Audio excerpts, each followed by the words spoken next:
Planning Commission meeting to order. Welcome to the September 27th, 2022 Huntington Beach Planning Commission meeting.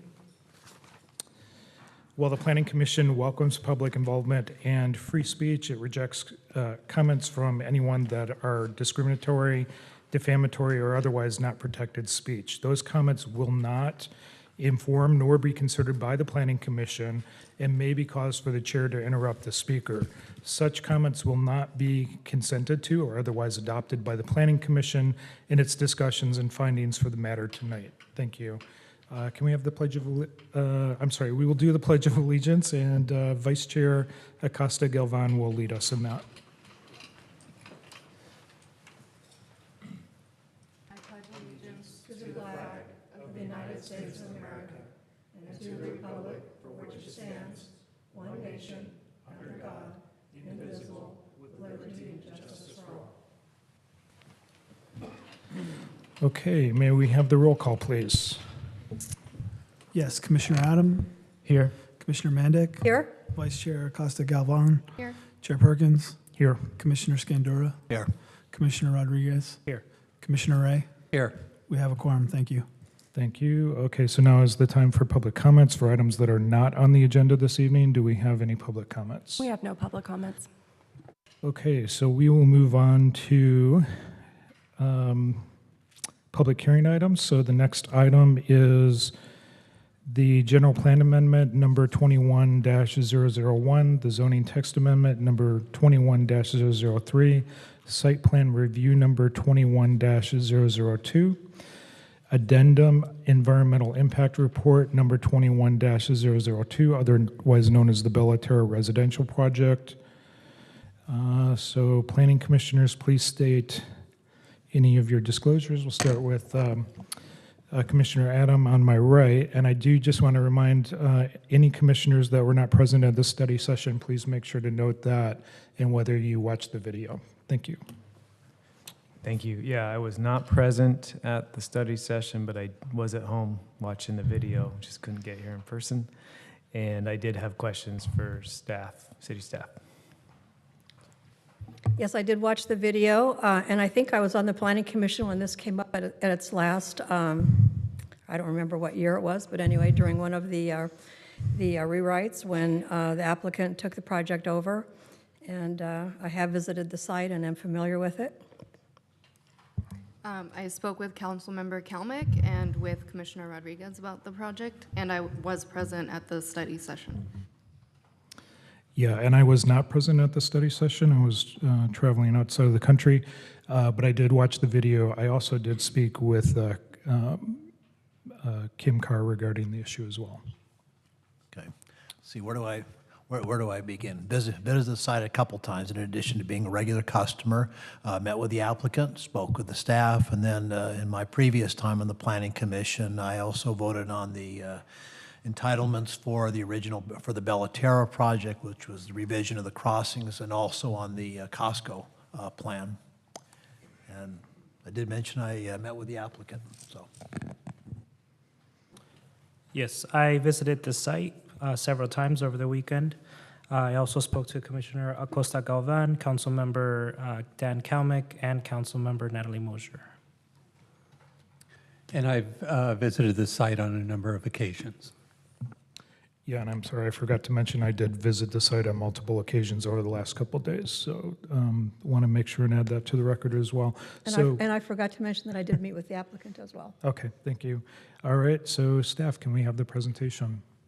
Yes, Senior Planner Hayden Beckman will give the presentation. All right, thank you and good evening, Honorable Chair and fellow commissioners. Tonight, this item is a development request that we refer to as Terra Residential. I am Project Planner Hayden Beckman, and to begin, as already reiterated, the project includes 4 entitlement requests, a general plan amendment, a zoning text amendment, a site plan review, and an addendum EIR. The project is generally located on the north side of Edinger Avenue, east of Beach Boulevard, and is bordered to the north by Center Avenue and to the west by an existing Union Pacific rail line. The site is the Terra specific plan area and measures approximately 63 total acres, currently developed as the Terra Shopping Center. Across Edinger Avenue to the south are existing commercial and religious assembly uses that are within the zoning boundary for the Beach and Edinger Corridor Specific Plan, or SP14. To the west of the specific plan area across the rail line are the existing Boardwalk and Avalon mixed-use apartment developments that are also within the boundary of SP14. And to the north is the Old World mixed-use development and business and medical offices within SP1, which is the North Huntington Center specific plan area. Depicted here is an exhibit of the existing conditions of the Bella Terra specific plan area. The existing commercial areas are in green. That includes the Costco retail building at the northwest corner, and the ancillary Costco fuel station is depicted in orange. Just south of the Costco facilities is the existing residences at Bella Terra mixed-use project that includes 467 units, 30,000 square feet of retail and restaurant space, and associated amenities. Located centrally within the specific plan area and depicted here in red is the subject project site. A site plan review request has been filed to permit, Site plan review request has been filed to permit the demolition of an existing 149,000 square foot Burlington department store and 30,000 square feet of adjacent retail space outlined here in red that's superimposed on a conceptual site plan. Within the footprint of the existing commercial areas to be demolished, the project would result in the construction of a new 7-story mixed-use infill project consisting of 300 apartment units, ground floor retail and restaurant uses, and an above-ground 3-level podium parking garage with 404 spaces, also including associated hardscape and landscape improvements. The residential portion consists of 300 units. That's a mix of studio apartments, 1-bedroom, 2-bedroom, and 2-bedroom plus den unit layouts, and 15,000 square feet of common area for amenities and a leasing office. A total of 45 units, which constitutes 15% of the 300 units, would be offered as affordable with this project. The plans include conceptual elevations to provide context for the resulting built environment. And so depicted here is the predominant south elevation as if looking north from Edinger Avenue. The primary vehicular access point to the podium parking structure is recessed from both existing and proposed commercial frontages, and will be treated with building materials and colors that complement the project architecture and incorporate the driveway into the overall facade of the project. Looking south from Center Avenue, the north elevation is almost entirely behind the existing retail parking garage. At the study session, there were questions regarding building height, and so to clarify, per the specific plan, the current maximum building height is 75 feet in Area B and 6 stories. The proposed zoning text amendment would permit 7 stories in lieu of 6 maximum, while maintaining the maximum overall building height at 75 feet.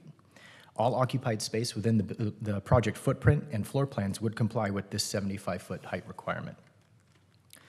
The project's maximum overall height is also indicated as 91 feet, which is the measurement to the highest point of 3 proposed architectural tower features that would be built as non-occupied space. The specific plan currently permits architectural features to be up to but not exceeding 120 feet high. In addition to a site plan review, the proposed project includes a general plan amendment that would result in 2 revisions. The first revision is to amend the existing planning area boundaries, that's areas A and area B of the existing Bella Terra specific plan. So here's the delineation of those areas A and B as they currently exist in the specific plan.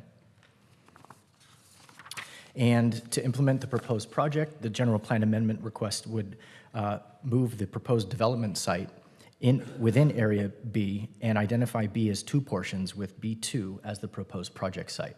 So Area A remains in red. Area B1 is the existing residences at Bella Terra project plus 2 commercial pad buildings. And the Area 2 delineation would be the project site plus 2 commercial pad buildings and some associated parking in the boundary area. The second general plan amendment revision is a request to change the current land use designations in areas A and B. So Area A, the existing designation is commercial regional, 0.5 FAR with a specific plan overlay, and a mixed use density of 1.5, with mixed use being 0.5 with commercial being 0.5 and a maximum 25 dwelling units per acre. The proposed designation per the general plan request is commercial general with a specific plan overlay, maintaining the 1.5 maximum FAR. In Area B, the current designation is Commercial Regional, 0.5 FAR with a specific plan overlay. The maximum mixed-use density is 1.75 with a 0.7 commercial density and a maximum 45 dwelling units per acre. The project would revise this designation to mixed use with a specific plan overlay, also maintaining the mixed use 1.75 FAR, increasing the commercial to 0.9 from 0.7, and maintaining a maximum 45 dwelling units per acre. The change in land use designations will align with the current general plan land use map that was updated in 2017.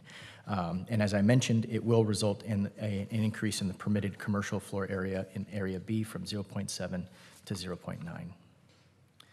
The project also includes a zoning text amendment to implement the proposed project by modifying the existing Bella Terra specific plan in several ways. There will be multiple text and figure revisions.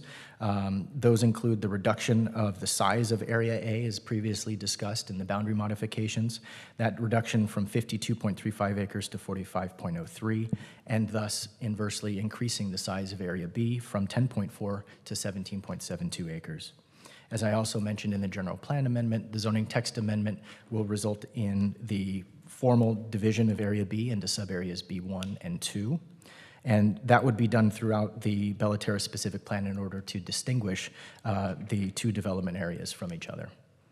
There would also be an update to the parking allocations, the pedestrian circulation plans, conceptual vehicle circulation plan, and landscape concept. Overall, the development standards proposed for the project site as Area B2 remain substantially consistent with the existing Area B development standards. The project would generate parking demand for both the residential and commercial portions, and the existing Bella Terra specific plan requires that each use provide parking based on the current Huntington Beach zoning and subdivision ordinance requirements. As such, a total of 755 parking spaces are required. That breakdown is from the 300 residential units generating 402 spaces based on the mix of bedroom counts of each unit. And the commercial space would generate 202 parking spaces for a total proposed project parking demand of 755 spaces. I realize I neglected to point out that that 755 figure is inclusive of residential guest parking, which is allocated at a half space per unit.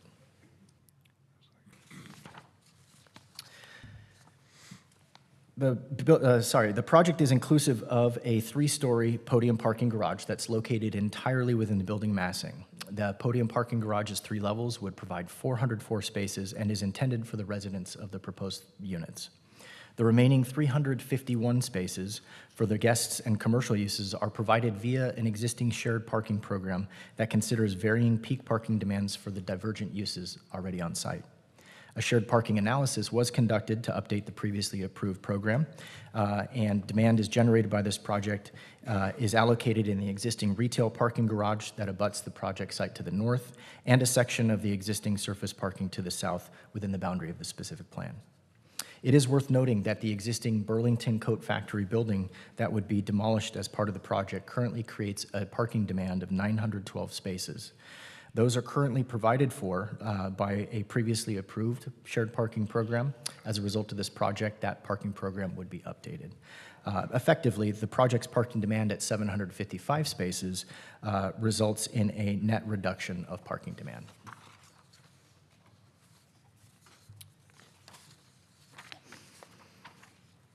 There were additional comments from the study session regarding pedestrian circulation of the project and how that ties into the existing Bella Terra specific plan shopping center.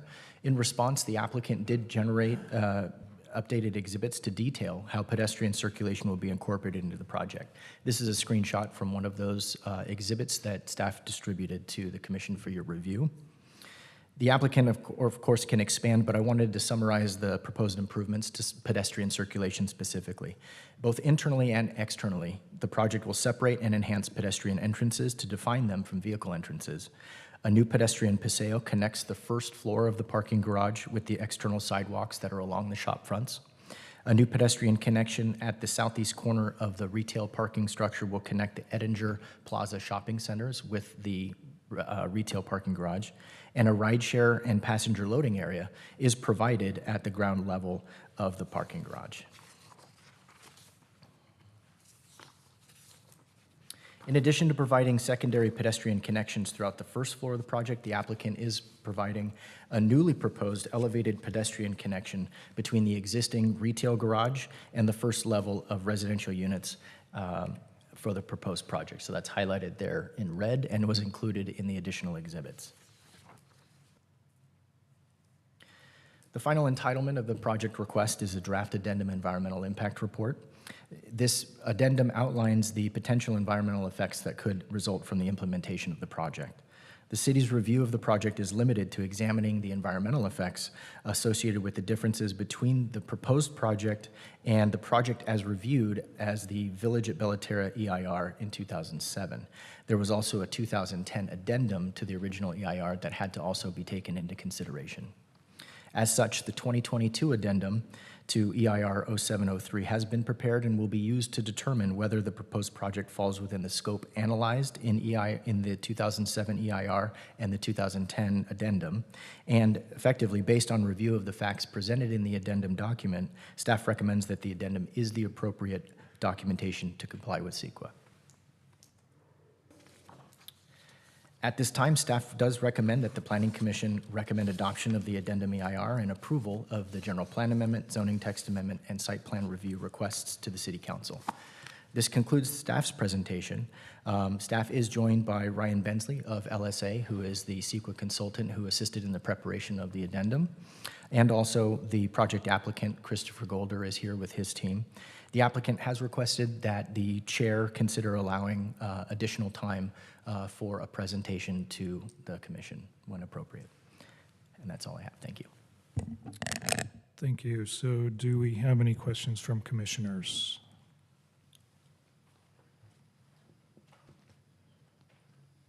Okay, Commissioner Ray. Question on the on-site parking. I didn't see anything regarding charging stations. Was there anything in the paper that I may have missed regarding charging stations for the building? For electric vehicles, of course.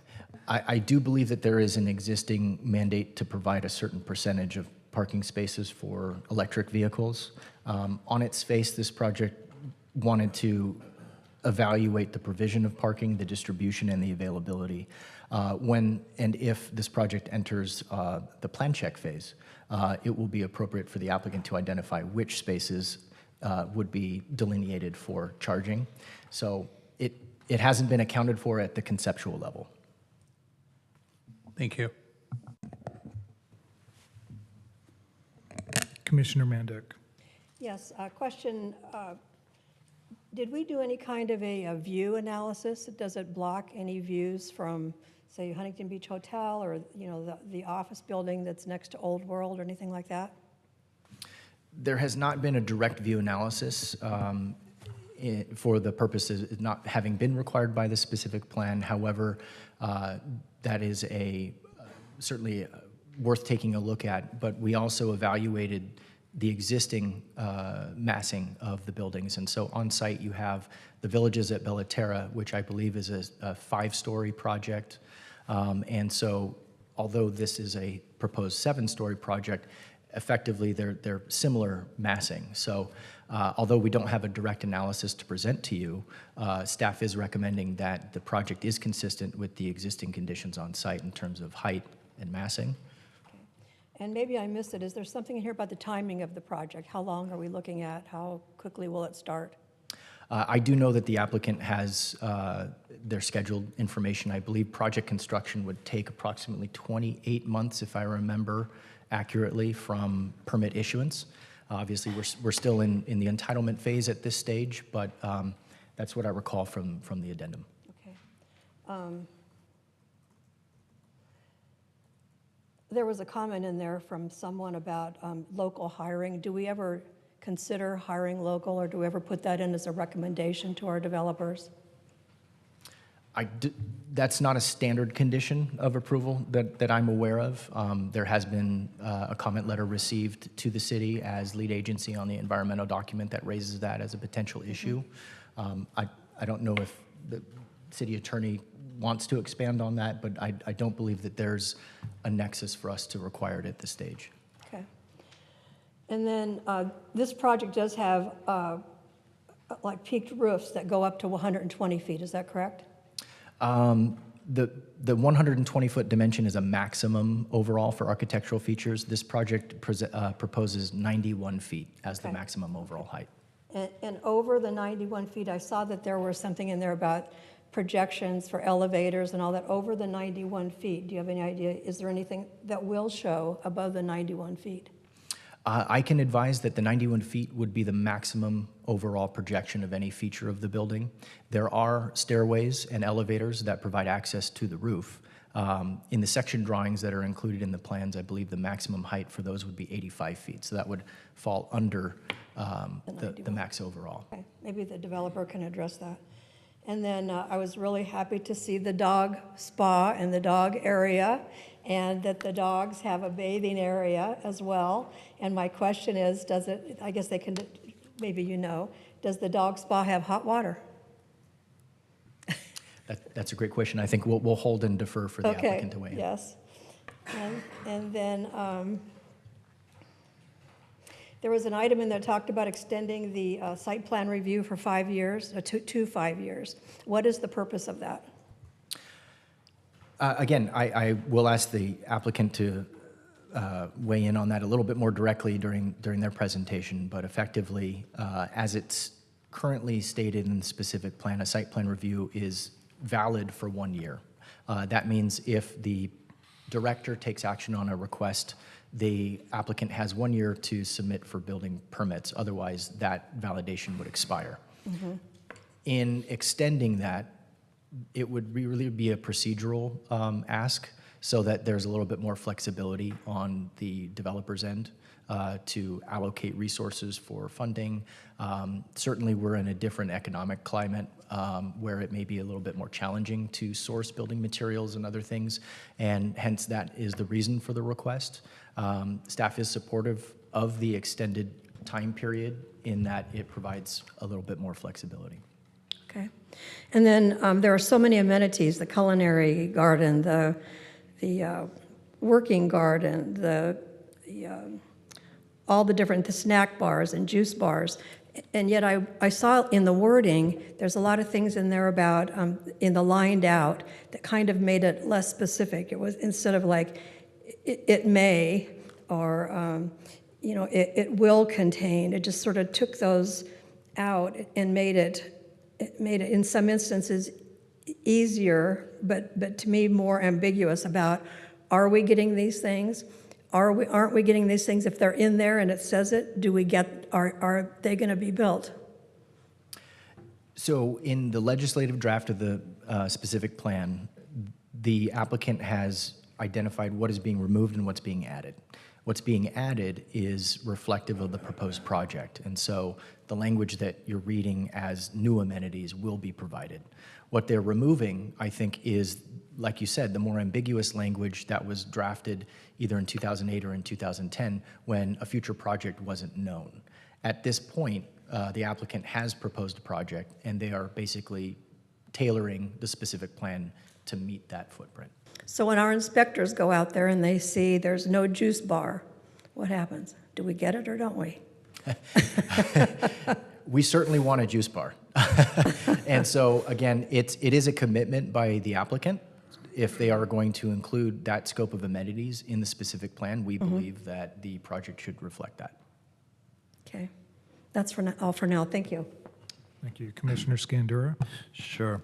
Earlier today, we received a letter from a law firm, Lizow Drury, and on behalf of an organization called SAFER. And what they're maintaining is that the EIR addendum is deficient because if approved, this project would result in a net of 55 more units than allowable in the specific plan. Does the staff have a response to that letter, or at least what's their take on the letter? I can at least speak to the claim of the number of units. We believe, staff, that the addendum is the appropriate document, full stop. What they are trying to, I think, elucidate from the original EIR is that the program EIR envisioned X number of units. That's correct. But what the letter doesn't also describe is that the proposed project, although it's proposing 300 units, there's also a reduction in commercial square footage. 149,000 square feet for Burlington and an additional 30,000 of inline.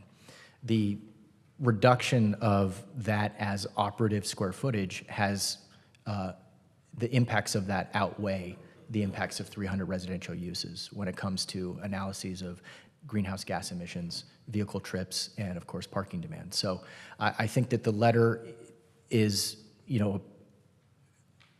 it represents their concern, but on its face, staff doesn't believe that there's an adequate challenge to the addendum being appropriate. Right. And residential land use is considered a less intensive land use than commercial then. That's correct. Okay. Let's see.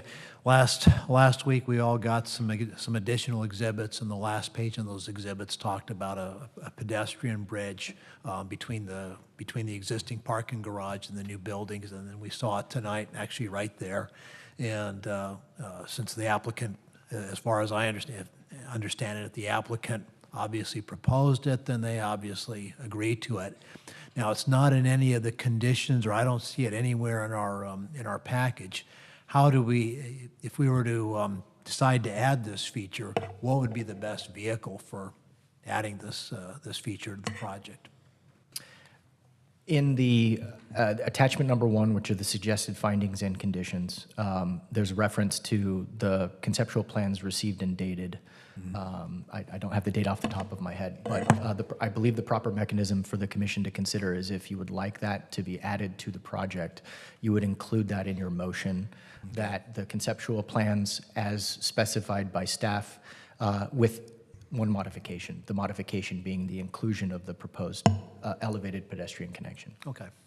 And then last of all, if the applicant, when they do get up here and speak, if they could identify if they would be amenable to a directional sign program, namely a program that will direct pedestrians from the parking garage to the business uses that are fronting Edinger, also for directional signs to direct vehicles that are guests of the new Terra residents to direct them into the parking garage as opposed to other parking lots. And also if they'd be amenable to a actually not directional signs, but restriction signs that for all the parking that fronts Edinger, that it be customer-only parking as opposed to residential guest parking.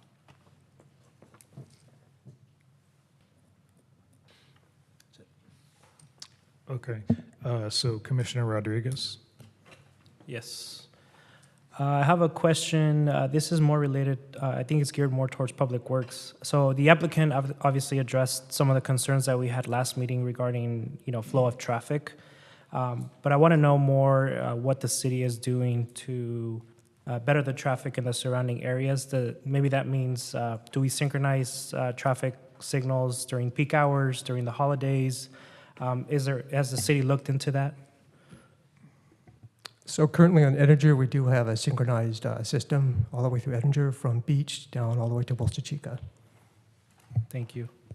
And then I saw that just for public, so the public knowledge can know, I saw that there was a difference as to how we identify parking spaces for residential versus commercial. For example, in commercial, it's based off of square footage. Residential, it's based off of the number of units or the size of the unit. Is there an equation that goes into that, or is that just kind of standard overall?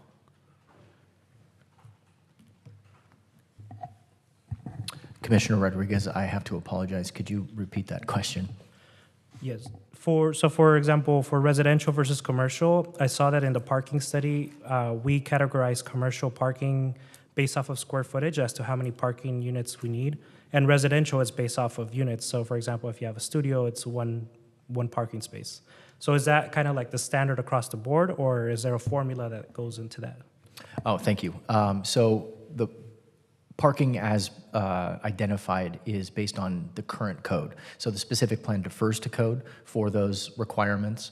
And you are correct. Commercial square footage parking for commercial space is a certain ratio based on square footage. And if you are a retail establishment, your ratio is 1 space for every 200 square feet of gross square footage. If you're a restaurant, it's 1 space for every 100 square feet of gross square footage. What's different is residential uses, the parking is based on the bedroom count. And so we do have X number of units, but it does depend on the number of bedrooms in each unit as to what would be the appropriate number. Okay. And then one last question. To your knowledge, do you know if there's public Wi-Fi throughout the project currently? Free Wi-Fi? I'll ask the applicant to confirm, but I'm fairly certain that there is publicly available Wi-Fi on site, and more than likely, again, I don't want to speak for them, but more than likely, I think with the expectations of residents in today's, climate, that would likely be a provided asset. Okay, perfect. That's it. Thank you. Thank you. Commissioner Adam? Yeah, thank you. There was a mention of a passenger pickup drop-off, like with internal storage. Is there a depiction of that, or is there some sort of shows what the anticipated Yes, location? I think I can drill down into a better exhibit. These are the exhibits that were distributed to the commission. I'm going to scroll down. So I'm going to zoom in a little bit, but where you can see the green arrow as it descends from north to south and turns in and comes around, this would be the passenger. There's a passenger lounge that's just south of this arrow. Let me zoom in again. So this is the lounge kind of waiting area, and there is a loading zone that's separate from pass-through traffic where you have a stop sign here. So this would be the designated ride share and passenger loading area. And this is, again, just for reference, this is the ground floor of the podium parking area. All right, thank you. Okay, were there any other questions from commissioners? Okay, Vice Chair Acosta Galvan. Since you have that slide up, I just had a quick question about the crossing at the entrance where you go into that parking area. I know, having visited it previously as a customer, there's already a lot of traffic coming in off of Edinger. Is it anticipated to put like a walk sign or something that slows cars down so that you're not crossing right there and possibly getting hit while they go park? Right. So part of the suite of improvements that's directed to enhance pedestrian circulation, there will be markers, enhanced pavement, and as Commissioner Skander has recommended earlier, that there be wayfinding signage so that it's very clearly delineated what is the expected pathway for a vehicle versus a pedestrian. So that it's a known condition. Again, I don't want to speak for the applicant, but staff's impression is that it's a known condition on the site. And although they are extending the vehicular entryway, they're still going to maintain a public open space. And so maintaining that as passive, active pedestrian area, it is a safety feature in that drivers are still conscious that there's people walking, that's really a pedestrian space. Thank you. Okay, and I thought I saw some other hands. Were there any other? I had a couple more. Okay, go ahead, Commissioner Mandic. Yes, just a couple quick ones. I'd like to ask the traffic. What is the traffic ratings for Beach Edinger at this time? So I believe it's running at an acceptable level of service based on city goals and policies. I believe it's level of service D. Okay. It only goes to F, right? Correct. That's, know. it's still consistent with city goals and policies. Okay, all right, thank you. And the loading area, can you give me an idea, like how many vehicles that accommodates? Because it kind of goes out, it looks like right kind of near the gas station in that area. So I just wonder how many vehicles of maybe loading van size and so forth would fit in there. Okay, so the loading scheme is delineated between passenger vehicles, which Commissioner Adam had alluded to, and there's also going to be locations for delivery trucks for the commercial space as well as moving vans for residents. And my recollection is that this is a paseo with, or I'm sorry, I think it's on the north side, forgive me. there's a loading space in this location here. So there's access off of the existing Crescent roadway. This would be a loading area here for the commercial spaces, and then there's an additional loading area and pedestrian paseo that drives connection Okay, I didn't see here. that second one, thank you. And then one other quick question on the dog area. Is that accessed by an elevator or stairs, or what is it? Let's see.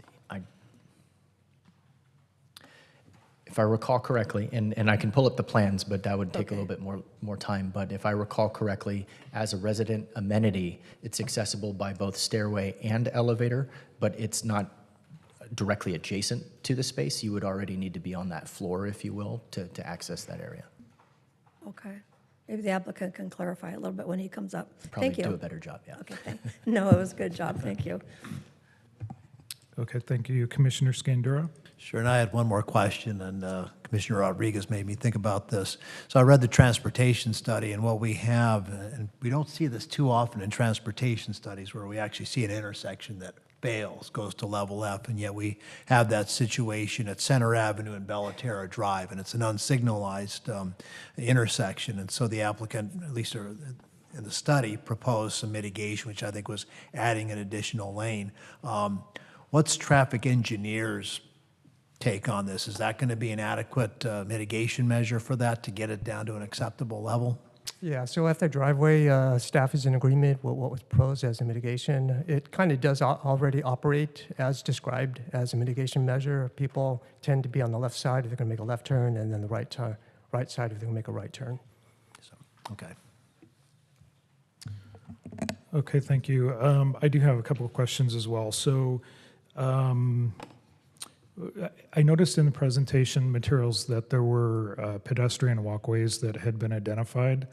But when I visited the site there's actually a diagram in the site-specific plan that showed existing walkways, but when I walked the site and looked for those pedestrian walkways, I did not see them in all cases. So what I'm wondering is if you can clarify what it means to actually put a path for a pedestrian walkway. Is that indicating that that's just where you expect people are going to walk, or are there regulations that dictate specific conditions for designating those walkways? I can take a stab at that. I know that the applicant has incorporated these exhibits to be even more specific, but generally, if I want to talk to the discrepancy that I believe you experienced. I believe that the exhibit that shows the existing pedestrian circulation is from the 2010 addendum, and so there have been improvements over time since then that likely have resulted in some minor modifications. So it might not be perfectly representing the existing site conditions. Second to that, the pedestrian improvements that are proposed are a reflection of the vision that the applicant has. But yes, there are certain requirements, including ADA access, for example, to both residential space and commercial space that dictates certain pathways, but not all. But I would say that the exhibits that the applicant has prepared for commission to review is a reflection of their desire to really focus on safety, knowing that this is an existing mix of pedestrian and vehicular traffic. Okay. And then in addition, and specifically addressing the walkway from the southeast corner of the parking deck that passes through to the main retail space, I believe you indicated that was going to be upgraded somehow, but that there is an existing alleyway through there. So I was wondering if you could be more specific about what would be changing there. Okay, so I believe you're referring to the connection that I'm circling here with my cursor. The blue arrow going off to the right. Off to the right over here to the Edinger Plaza area. Yes, there is, I think, an existing service corridor that's perhaps one way to say it is not directly intended as public pedestrian space, but because it's existing, that is going to be incorporated and improved so that is a more direct and accessible visitor pathway on the site as a result of the project. Okay.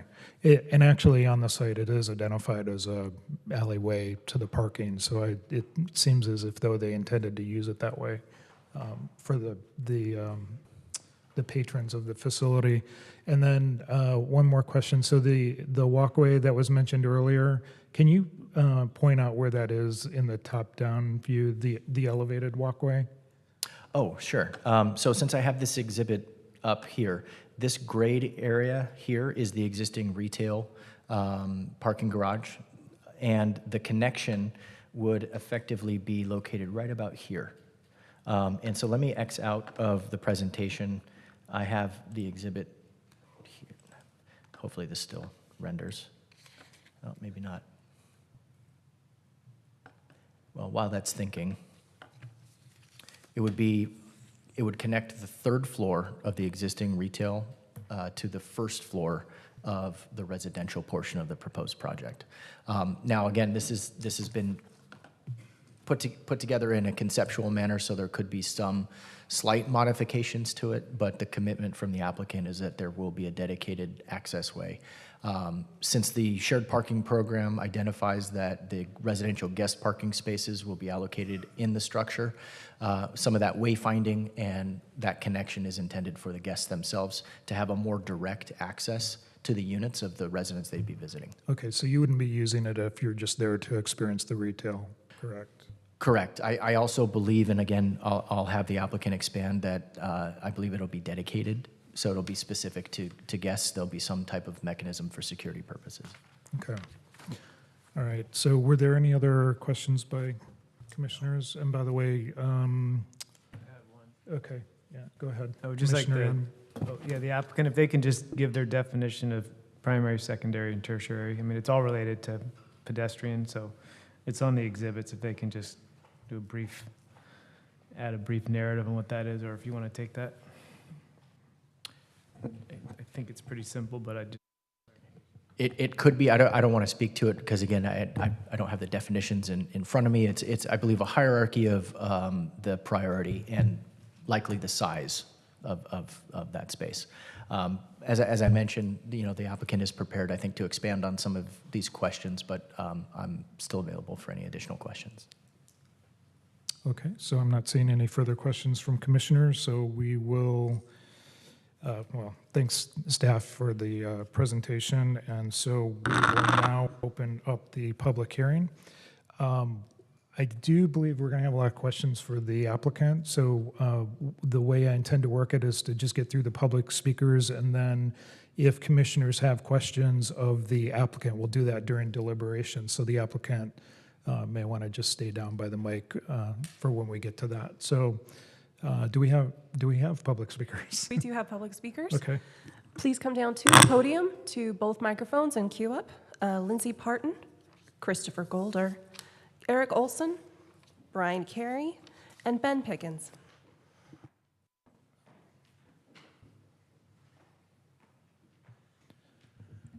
Good evening, Commissioners. My name is Lindsay Parton. I'm president of DJM Capital.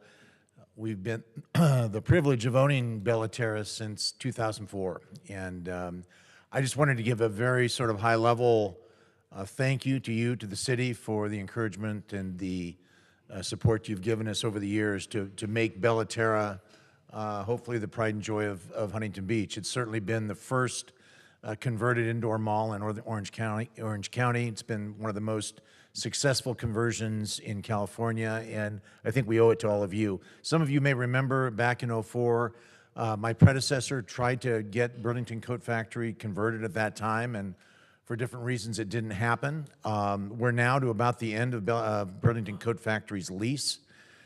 And so we're prepared finally to, we think, make the sort of the final major improvement to Bella Terra, which is the taking down of Burlington Coat Factory, ultimately really solving a lot of the traffic and parking conundrum we've had at Bella Terra over the years. We're now going to be able to take traffic off of Edinger through this apartment complex and directly into the parking garage, which we think is going to be a big benefit to everyone visiting Bella Terra. Currently, the traffic gets congested going around over by Costco. The ultimate traffic impacts and parking impacts ultimately get dramatically reduced by this project. So my team is here really to give you some of the higher overview, but more importantly, address your questions that you've brought up tonight. We thank you for the opportunity, and we look forward to your support. Thank you.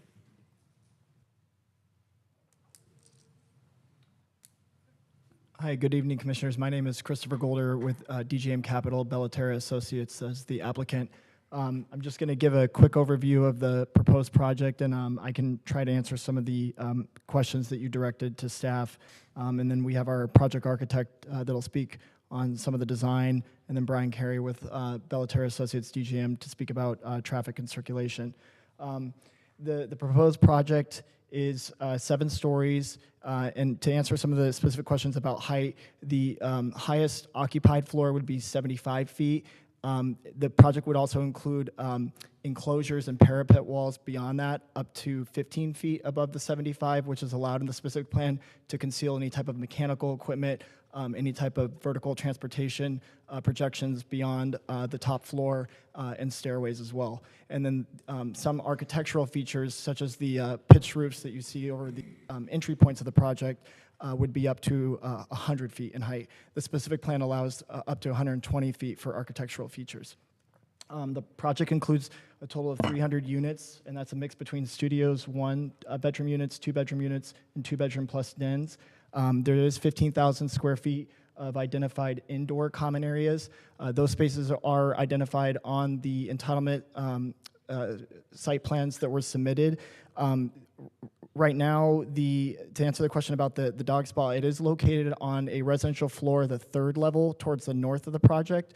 It would be accessible to residents only, and it is adjacent to the north residential elevator and stair, and it would be accessed from the upper floors via that elevator and stair, or primarily from the 3rd floor, and it would be controlled access. We have not laid out a specific floor plan of the spa, only identifying the area, but typically these do include dog wash stations, some grooming areas, and they would be plumbed with cold and hot water. So. Thank you. The project also includes affordable housing per the specific plan of requirements, which is 15%, 45 units of the 300 total, which is a mix between moderate income and low income. The project would include new ground floor retail spaces, 25,000 square feet, and then the project would include on-site parking for residents, 404 parking stalls. To answer some of the other questions about EV parking, the project would meet Title 24 and Cal Green standards, and there would be EV parking stalls included. We have not identified exactly where those would be located yet, or how many, but that would be determined during the project's design and engineering and when we go to plan check. There was a comment about directional sign program. We would submit an updated sign program, and there is a requirement, I believe, in the specific plan for an overall Terra sign program. We would submit an updated sign program on behalf of this project, which would include pedestrian wayfinding signage, project identity signage, address signage, and we would be open to the time limits signage on the surface parking lot fronting Edinger. There was a couple other comments regarding public Wi-Fi. Terra does have accessible public Wi-Fi. We intend to maintain that. This project would include Wi-Fi for residential use as well as guest Wi-Fi access. I'll turn it over now to Eric Olson with TCA Architects, and he can talk a little bit about the design, and then I can answer some of the other questions following.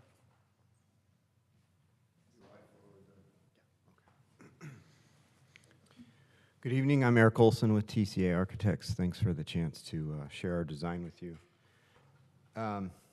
As the team has mentioned, the architectural theme that we're working with here is a continuation of the renovations that have already been happening at the Terra Mall, and using this mixed-use building at a key location in the mall to continue that. And continuing that using a coastal Mediterranean theme that borrows some Spanish, some Mediterranean architectural elements, but also keep it kind of cool, kind of coastal and casual as you would expect in Huntington Beach. And then, of course, from this site, form a connection to the residences at the Terra Mall across the way, and form this linkage architecturally so that this beautiful renovation that's been happening at the mall can be seen holistically. So a couple of views of that of that design. The one on the right is you're seeing some of the retail frontage as it turns, moving up to the north, and the pool courtyard above that on the third floor. And then the image to the left is continuing to the north, but then circling back and looking back at the building from the other side where the Costco is. The imagery on the bottom is meant to illustrate what I mentioned about California coastal hip. It combines contemporary materials and detailing with traditional materials that you would expect in a Spanish or Mediterranean architecture. Next slide is circling back to the main entry view. You see the street continuing on through under the building that connects to the parking garage to the north, and you see the ability to turn left or right to the remainder of the surface parking. Another view of the pool courtyard in a little more detail, excuse me, and also showing some of the detailing that's proposed around the new retail storefronts. You also get a glimpse of the resort-style pool courtyard at the third level, which is quite expansive. A little bit more detail about the height of the building. The color codes on the left show some relationships to what's out there now. So contextually, we're blue at the maximum of 7 stories. It actually appears as a 6-story mixed-use building. That 7th floor is a parking deck that's buried beneath in the insides, internal to the building. The green is the existing parking structure at 5 stories, which is to the north. And then the gray is the residences at Terra across the way. And red represents the Burlington coat factory that's there now. A few images of what I described architecturally as a combination of contemporary detailing and materials and traditional materials relies on arches as you would expect from a Mediterranean aesthetic, as well as tile.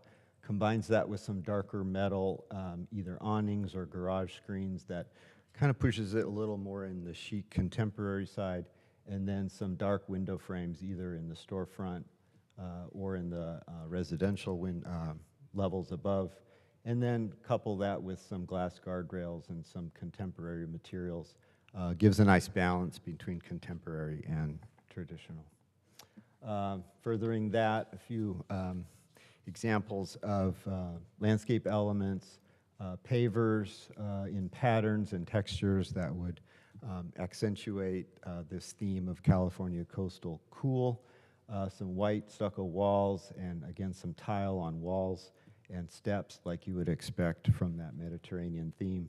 And then some outdoor furniture that represents what you would see in a resort-style pool courtyard, and of course some accent lighting to be festive. In case we needed to, a ground floor plan that shows in color those pedestrian connections.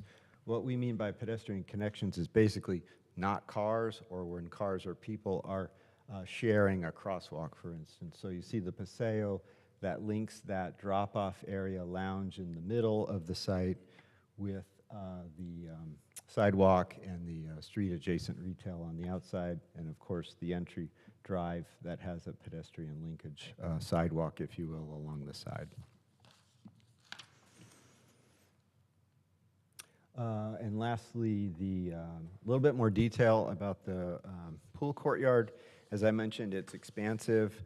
There'll be great sunlight, and enough opportunity to have chase lounges around the pool where you can get a tan if you so desire, and then lots of opportunities for shade, either from the lounges and the cabanas or the area that's adjacent to the amenity, which is proposed with big opening doors so that you get a nice indoor-outdoor environment, and adding to that some fireside lounges and some flexible seatings and bars really makes it a nice place to hang out. And with that, I'll turn it over to Brian, and I'm available for any of your questions. Thank you.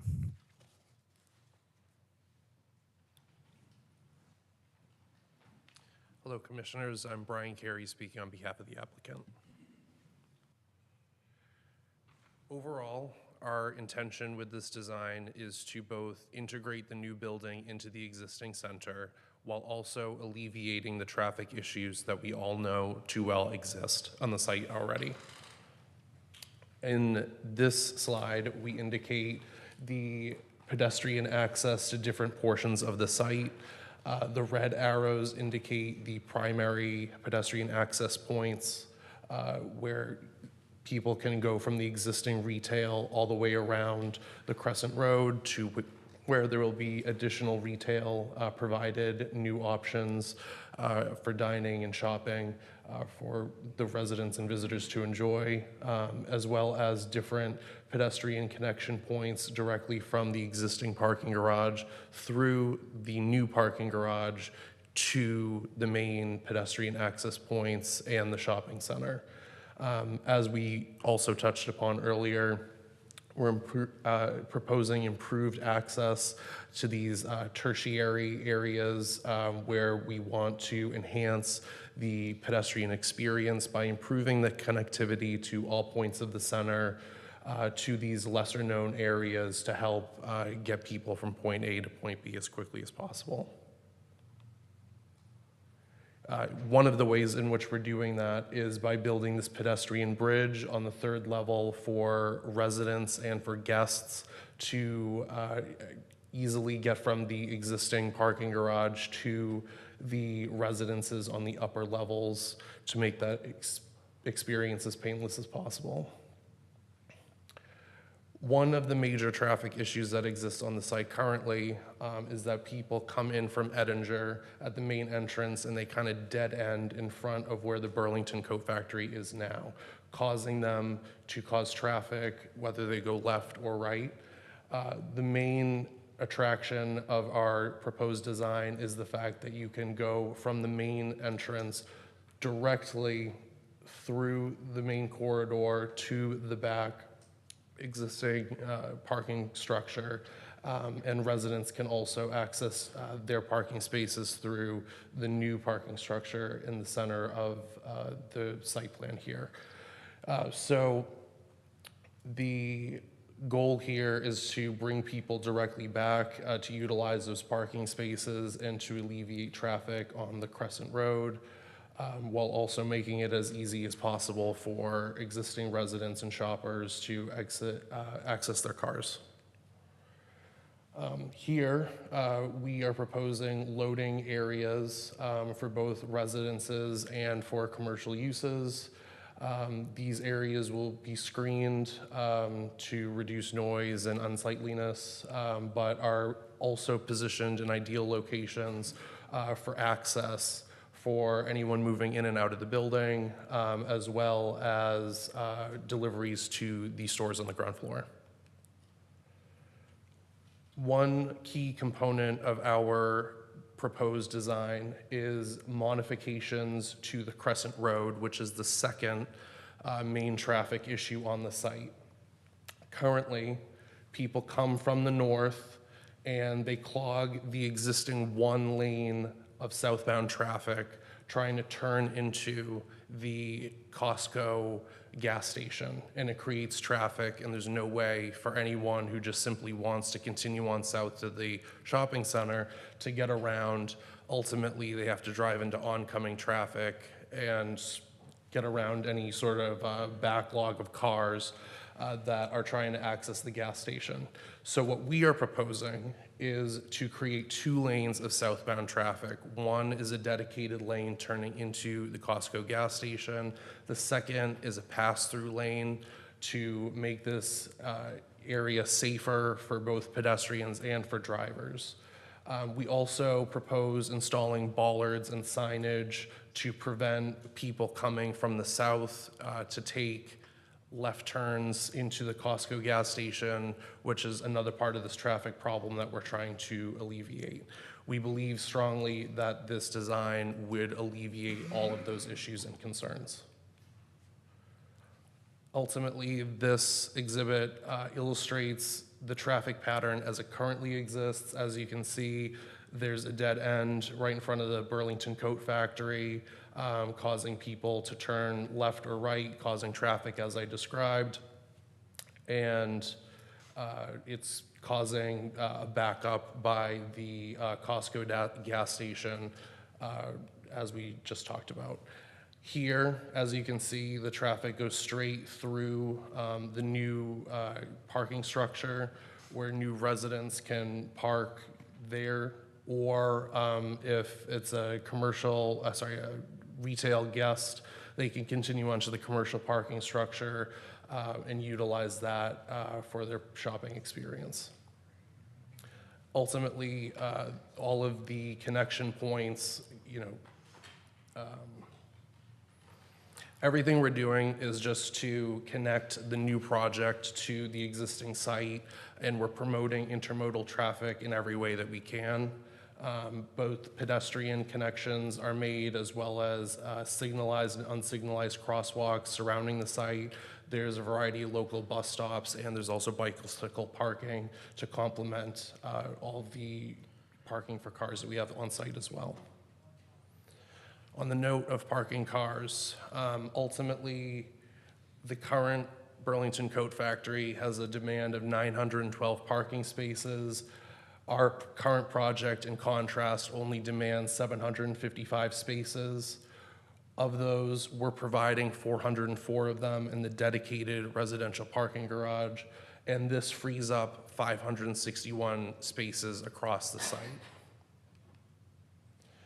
There's also a significant reduction in vehicle trips as generated by the residential, as opposed to the existing Burlington Coat Factory, and the effect is significant.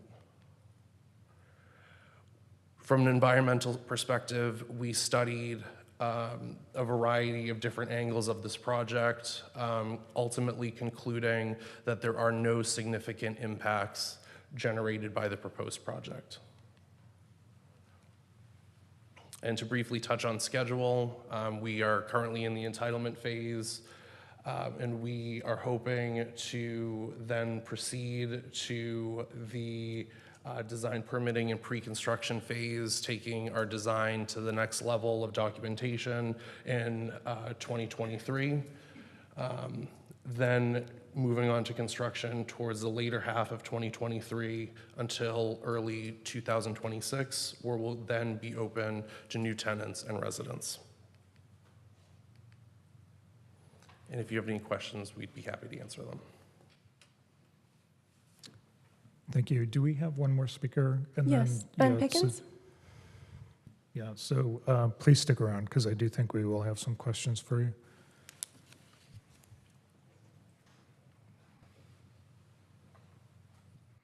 Hello? Good evening. Can you hear me? Yes. Good evening. Ben Pickens, HB resident.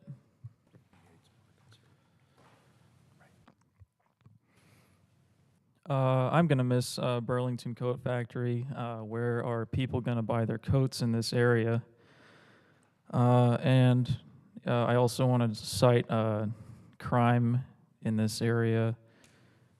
Traffic noise, parking problems, and pedestrian problems.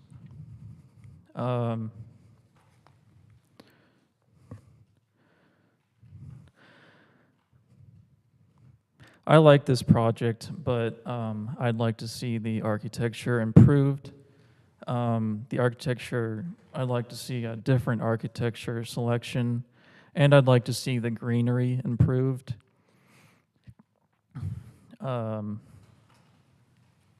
Even some more potted plants or anything. I just think there's not enough greenery.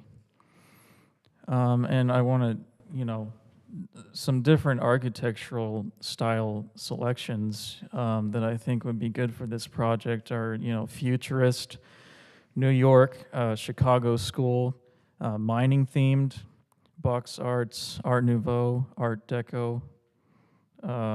I'd really like to see the architecture style, a different architecture style selection that will contrast with and complement the rest of the architecture.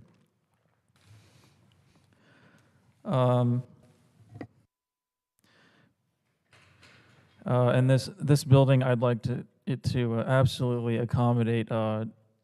It needs to, for me, roll out solar panels on top, and see what else. You know, I really don't like seeing pools being built on top of buildings. And let's see. You know, and also the office tower across the street, you know, maybe that might need to be replaced someday. So, you know, do we want to even go higher with this project? I mean, let's think about all this. Thank you. Thank you. So that concludes our public speakers. So we will move on to the deliberation portion of the meeting. So do I have any commissioners that would like to open up the conversation?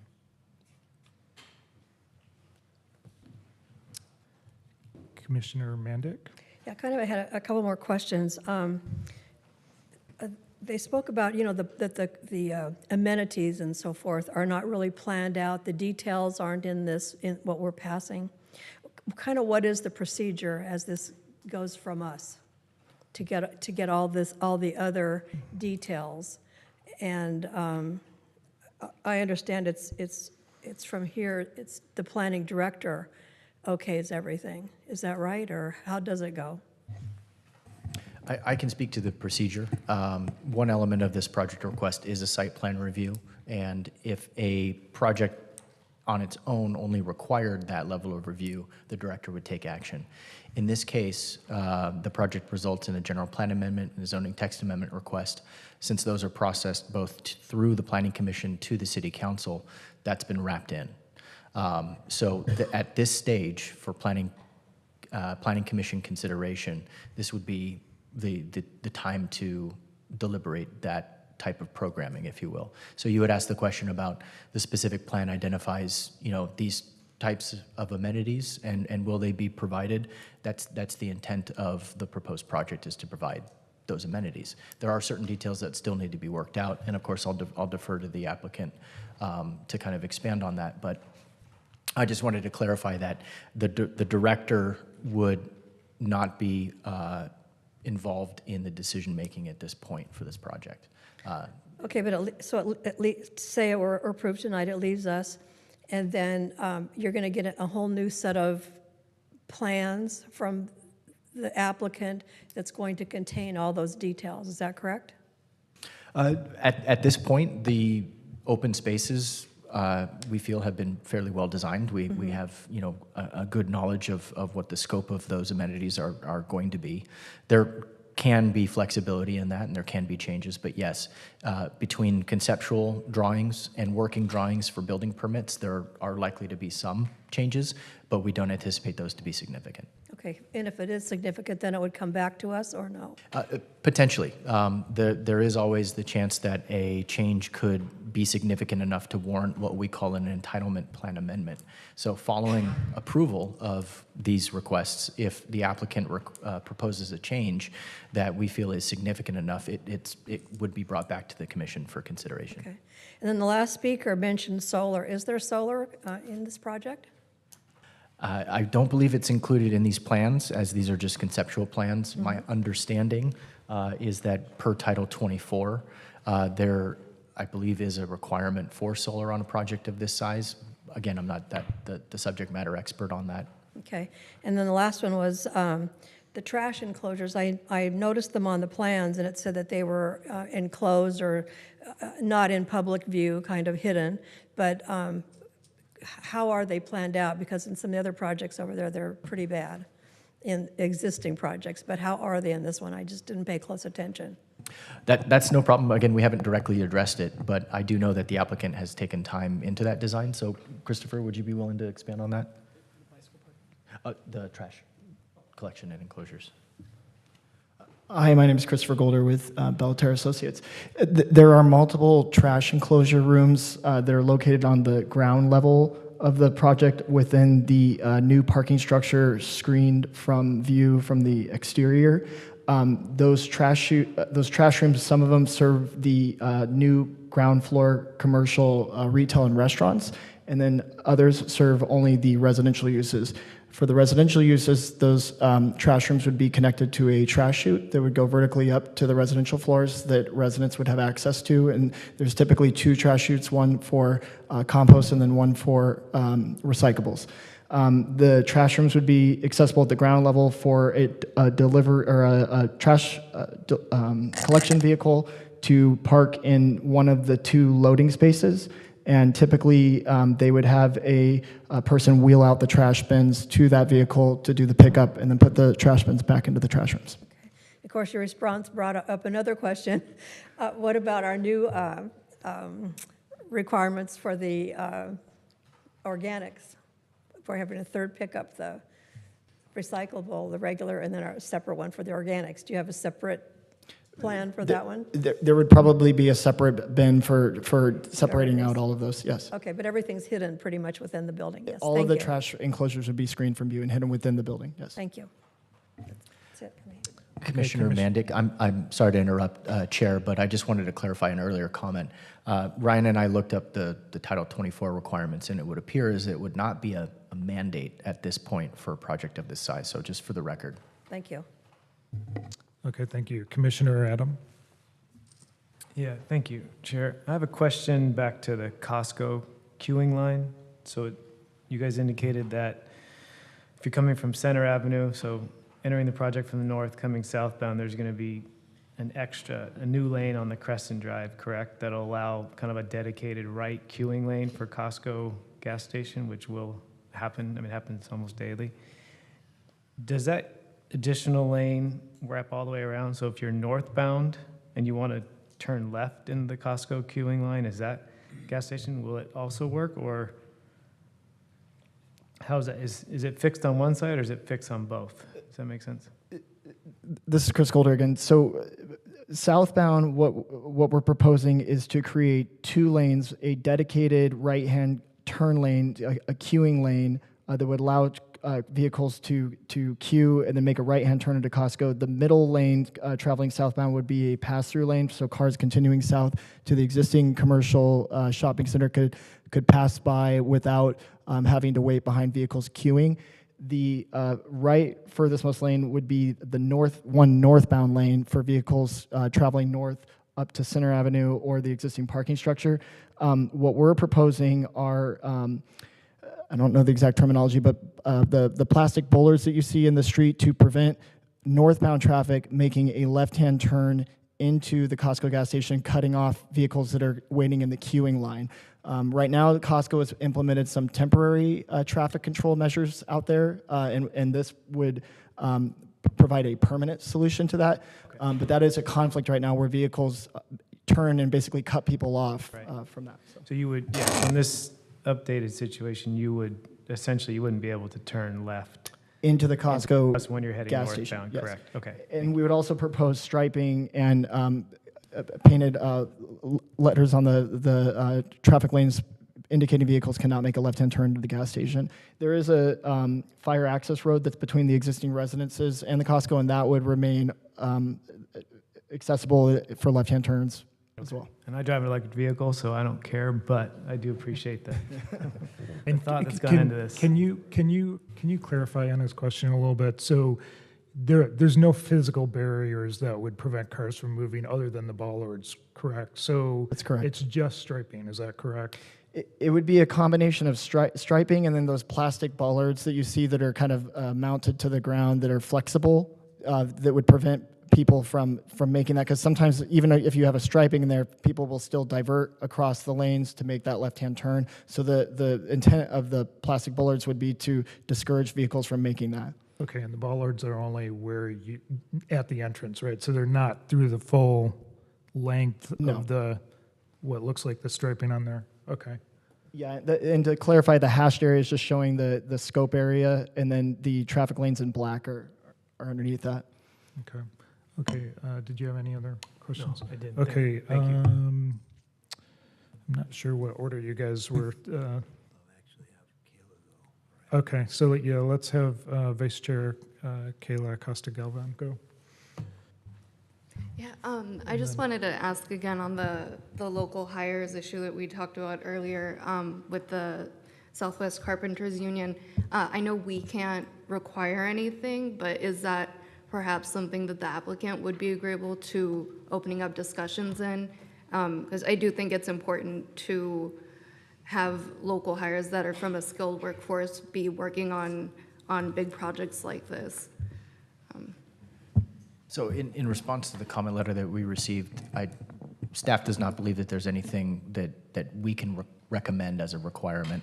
However, in keeping with good business practices, more than likely the applicant has taken that into consideration. I don't want to speak for them, but that is something that often comes up on projects of this size. But unfortunately, we don't have a statute to refer to where we can require that. Right, okay, thank you. And I just want to clarify, so she stated that we couldn't require it. The commission can put some sort of restriction or condition on the development if we so choose, is that correct? I believe that's correct. Okay, I just want to know there's nothing restricting us from adding a condition if we want to. Certainly. So, commissioners, what I would remind the commission is that when you impose conditions of approval on a project, you always want to make sure that it's tied to there's a nexus to the project, and it's not overburdensome in terms of the scope. So what you're asking for is connected in a way that makes sense, and so always be mindful of that when you're imposing conditions. I would sort of caution you on this topic as to that issue. Okay, and there's also a related topic to hiring local talent for doing the construction. What about prevailing wage? Does it fall under the same category in terms of making a condition for that?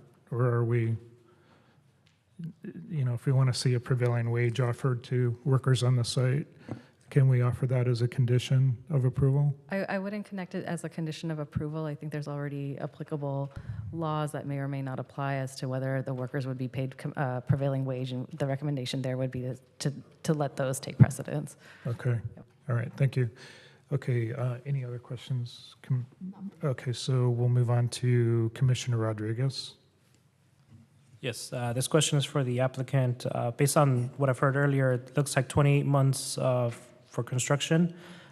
If the project is approved, can you share some of the short-term, long-term goals in terms of construction? Will it be in phases? Will everything be demolished all at once? And if so, what process do you foresee? This is Chris Golder again with Terra Associates. Following completion of the entitlements, we would go into full documentation for design and engineering and then submit for building plan check and permits and go through a pre-construction phase where we would determine the exact construction logistics and precise schedule. As far as phasing goes, the Burlington building and the demolition of the existing inline retail would be first. But then the construction of the new project would be in one phase, and we estimate that to be about 28 to 30 months. Okay. And the project would be delivered in one phase. Thank you. And then one more question regarding existing businesses that are there. Have they been notified? And if so, is there any relocation benefits being offered to them? So DJM owns and manages Terra, and we are working with a number of tenants, specifically some of the inline retail service tenants. Some of the leases are month to month. Some of them have longer terms where we're discussing with them buyout options. There are some that are potentially open to relocation. I don't have all the specifics of it because we're still within kind of the terms of negotiating, but most of the retail tenants all the retail tenants are aware of our proposed development improvements. So. Okay, then just one last, actually that's it. Thank you. Okay, Commissioner Ray. I have a few questions. First one is on the slide that's up, and I was wondering if I can get just a little more clarification on first of all, on the southbound, where it's changing into the dual lanes. The parking that's up in the upper left-hand corner for Costco customers just going to Costco, we'll take the gas line out of the equation. They're parked there. They came in off of Center. How do they get back to Center? So what this is not showing, and I don't know if I have a laser pointer on this, but there's when the vehicles go through the gas station and they fill up, they come out here. Okay. They either make a right or make a left to go back out to Center. Okay. That was with the hash marks and everything. I wasn't quite sure on that. Yeah, probably should have put an arrow there, sorry. Okay. Other question I had is I just wanted to make sure the driveway going through the project there, going northbound into the structure, parking structure, that's now, the intent is the intent for all people to be able to use that, non-residents and customers alike? Yes, the intent is to direct anyone coming in from Edinger to go directly into the new project, and it would connect into the existing retail or existing commercial parking structure to the north. There would be 2 northbound lanes and 1 southbound lane. The right-hand northbound lane would allow residents of the building to park in the residential designated parking areas. The center northbound lane would allow visitors and guests to continue north into the existing parking structure, and then the southbound would connect the project from the existing parking structure. And this driveway would include sidewalks on both sides, wayfinding signage for vehicles and pedestrian and lighting, and an aesthetic treatment so it doesn't feel like you're going into a dark garage. It would be treated and aesthetically pleasing as it's pulling people into the parking structure. And then there would be the passenger drop-off and loading area to the left, just north of the proposed commercial area there. Now, the parking study that was basically done in 3 days in June doesn't really reflect the seasonality of a retail shopping center. And anyone that's been at Terra Saturdays during November and December knows that the place fills up. And so what I'm wondering is, you want to be able to allow guests to park in the parking structure. If that's full, can anyone park in the guest parking in the apartments? So the commercial parking structure that the existing commercial parking structure they're proposing, the guest parking and the parking for the new commercial retail, the only non-exclusive use right now is for Costco on the ground level. The upper levels are open to anybody. We would direct through garage signage visitors of the residential building to park on the underutilized upper levels. Okay, but of course, levels 5 and 6 are for employees. So you There don't is- want to send there them is there. some signage to direct employees of the center to park on the uppermost levels, yes. Okay, but still getting back to me as a non-resident, would I be able to park in the guest parking part of Yes. the apartments? Yes. Okay. Anybody can park, yes. All right, thank you. Follow up on that? While Yeah, we're- go ahead, Real quick, Commissioner Adam. I just want to make sure on the residents, at some point they'll have a gate or a fob of some kind, correct? Yes, the To get- residential portions of the new parking structure would be controlled access for residents only, And either those- via a fob system or a gate. Okay.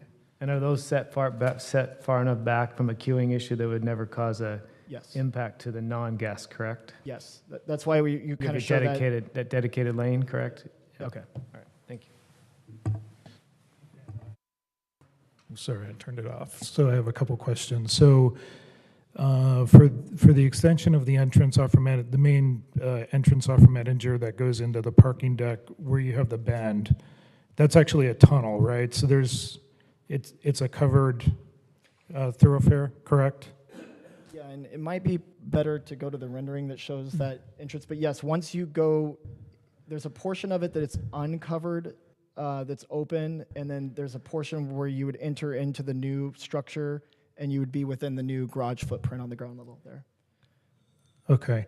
And your intention in providing that access to the garage, are you thinking that's going to be sufficient to encourage people to park in the parking deck and alleviate some of the Yes. imbalance in the parking across the property? Or I just want to know what the intent is specifically. The intent is to connect the Edinger entrance have a direct route to the existing parking structure at the rear of the project site.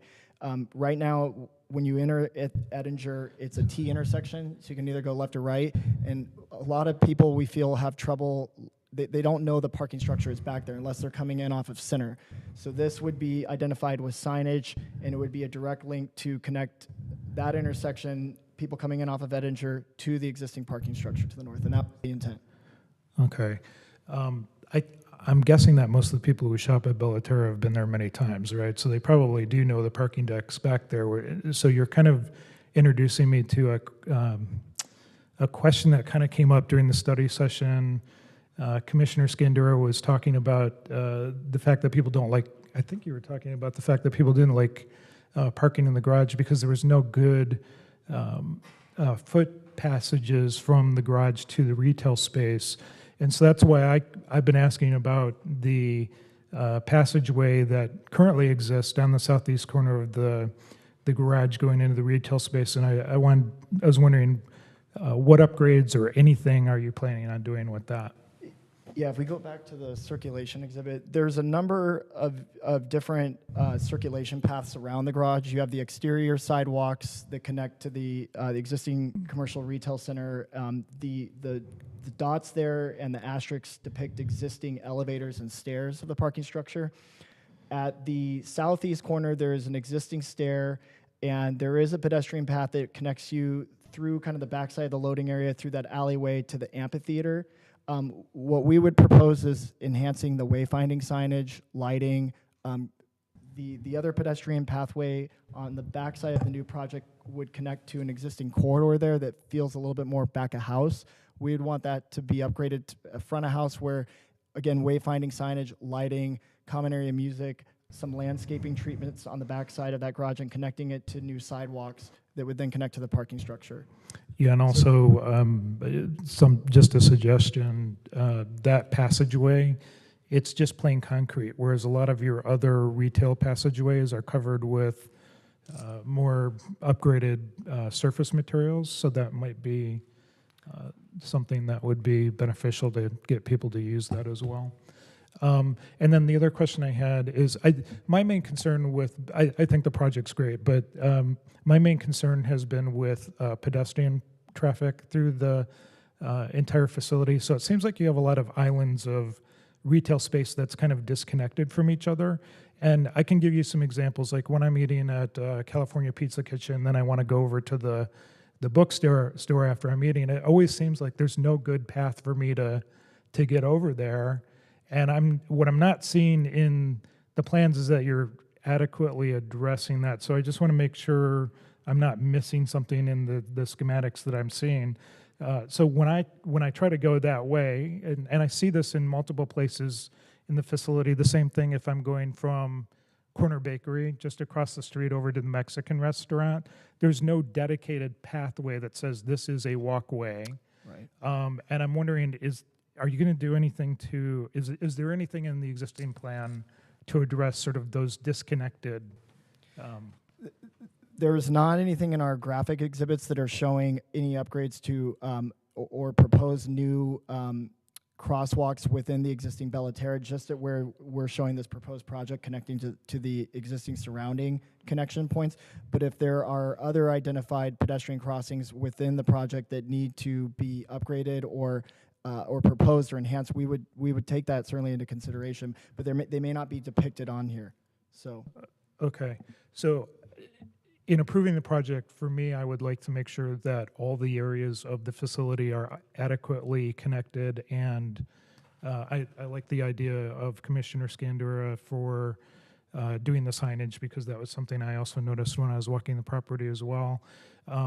There tends to be a little bit of an experience of constantly walking through parking lots to get from one area to another, or having to cross streets where there's a lot of traffic, and so that's sort of the experience that a lot of us have when we go to Terra, and it's a minor aggravation, but my concern is with you adding a lot more residential space, you're going to be increasing the foot traffic, and you're also adding this new road that goes back to the parking structure, so that's just another thoroughfare where car traffic's going to be going through. That's going to be a consideration for the increased foot traffic. So we'll have to see what the other commissioners say about this, but that's my concern in approving the project, and maybe we might want to add some sort of condition that they work with staff to identify that, how to improve those concerns. So that's all that I have. We'd be open to that. Thanks. Commissioner Scandura? Okay, well, I met with the applicant last week, and so they had more than enough of my questions. And I do want to say that I was very pleased with the outcome of the meeting. Ordinarily, when I meet with applicants and I have concerns about a project, often I see applicants who can be very defensive and resistant to any kind of suggested changes. And this applicant here showed quite a bit of receptiveness to my concerns and also openness to changes. One of those changes being the pedestrian bridge, which we'll talk about in a second. As far as the overall project concept, I remain supportive of that, and that is to demolish the Burlington Coat Factory store and replace it with residences. Burlington Coat Factory marginally belonged in that mall in the first place back when Bella Terra opened 15 to 17 years ago. It was a dated department store, but it did at least have some business. Over the years, the business has declined to the point where only half the store is occupied now, and I doubt if it really generates much in the way of tax revenue. The problem is, if we were to go out and try to find a replacement for Burlington Coat Factory, that's almost impossible because big box retailers, they're contracting because of all the online retail business. Furthermore, the whole design of Burlington Coat Factory just doesn't fit in with the architectural design of Bella Terra Mall. It's almost, as you might call it, literally a square peg in this round hole. So demolishing Burlington Coat Factory, I think, is going to be a vast improvement. And then secondly, the replacement of that store with primarily residential housing. Actually, not only does it fit in with the city's goals, but it's going to help us to alleviate a major housing crisis that we have. I mean, we're all now currently immersed in it. We got immersed in the this study session and the previous study session. We're all going through documents about the housing element update and RENA. With or without those, we have a housing crisis, and this is going to help us to meet that. In fact, part of this project includes 45 units that would be moderate and low-income affordable housing. So that's going to help us to meet our RENA requirement. And actually, the balance of the units in there will also help us meet the RENA requirement. So clearly, there's enormous benefits about this. Now, as I said at the last Planning Commission study session, the problem with Bella Terra is that there is not a parking shortage. There never has been a parking shortage there, except maybe, as Commissioner Ray mentioned, on the holidays, but those are only a few days out of the year. The problem is that most of your parking demand is in the front of Bella Terra, fronting Edinger, whereas most of your available parking is in the parking garage itself. And when you drive past that, most of the time only maybe the first or second floors are full or have significant parking. The rest of the floors are vacant. So what we need to do to take I feel that we need to do to take the pressure off of the parking fronting Edinger is to provide a program of directional signs. Right now, there just isn't much in the way of that, especially when you come off Edinger and go along Bella Terra Drive. There's no signs directing you to the garage. So that's one of the first conditions I'd like to propose, is that we have directional signs for customers to the parking garage coming off of Edinger into Bella Terra Drive, and also signs along the street that fronts the businesses that front businesses such as REI and Kohl's and Cost Plus, and also Solita and some of the other restaurants, so we can get more and more of the customers to park in the garage. And the way the project's designed, I mean, cars can just simply go underneath the residences, and then they would go right into the parking garage. So we just need those directional signs. The second condition I would propose is also directional signs or wayfinding signs for pedestrians out, and especially out of the parking garage, because quite a number of those customers are actually going to go towards the businesses that front Edinger. So directional signs out of the parking garage, and then through underneath that area beneath the residences, and then out to Bella Terra Drive. So that would be my second condition. The third, and this was a discussion, this was an item that came out of our discussion last week, was actually putting a pedestrian bridge between the garage and the new residences. And this is going to be very critical to ensuring that visitors, towards alleviating a problem of visitors wanting to park, apartment visitors wanting to park in that parking lot fronting Edinger. See, right now, if you look at the plans, the only way for visitors to get into the residences is they have to go through the lobby, which is located right now where the old Navy store is. So they have to go through there to be able to get up to the residences. Well, if you're going to be a visitor, where are you going to want to park? You're going to want to park along in the parking lot that fronts Edinger. So if we can actually direct people, visitors, Terra residences visitors, into the parking garage, and then add a pedestrian bridge that will take them in the parking garage, that will take them directly into the Terra residences through another residence, through another entrance, which the applicant said they can construct. I think that's going to take a lot of the parking demand off of that parking lot there.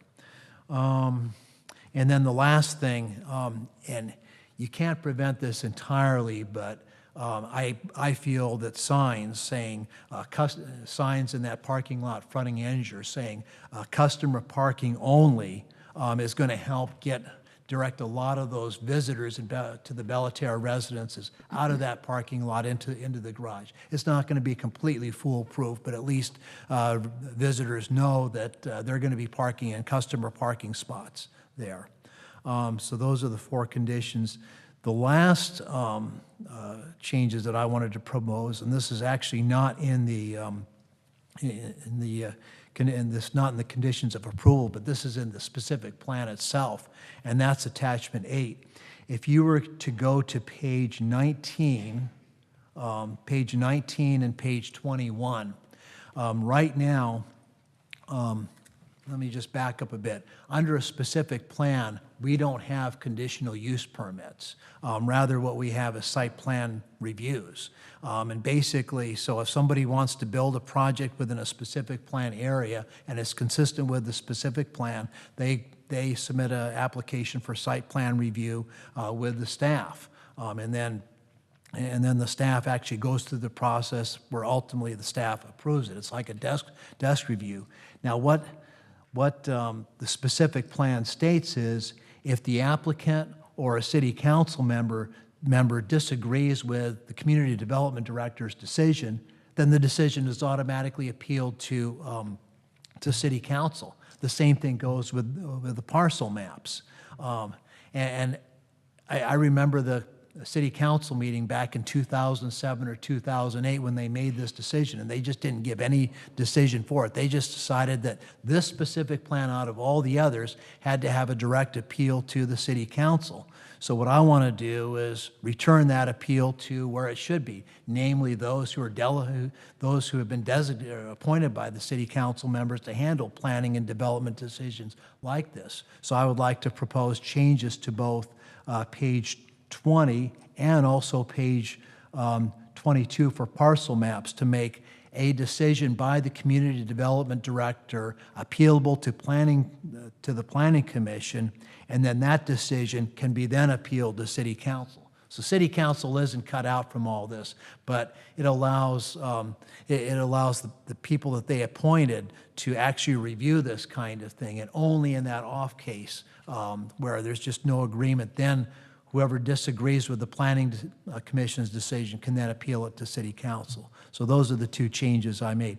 I do also want to compliment the staff because at the study session I did point out that there were a number of things that needed to be changed in the specific plan, updating quite a number of figures and other information. They did all of that, except of course for this change here. And understandably, I could understand why the staff didn't want to touch that one.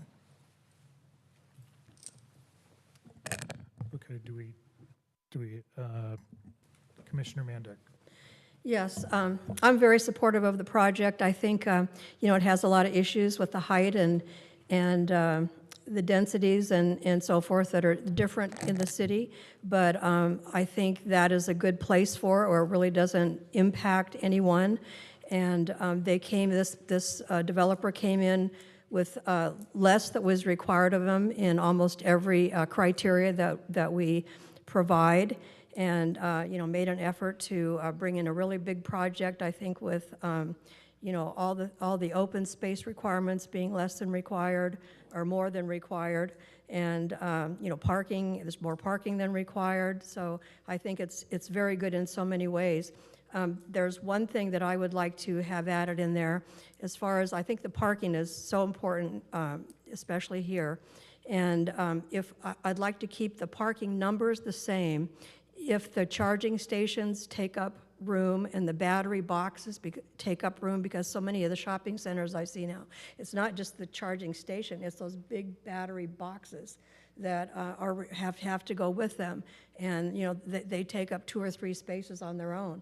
So I would like to make that a requirement that if those do go, the battery boxes and the charging stations go in, that they are not to take away from the required parking spaces that are stated in here.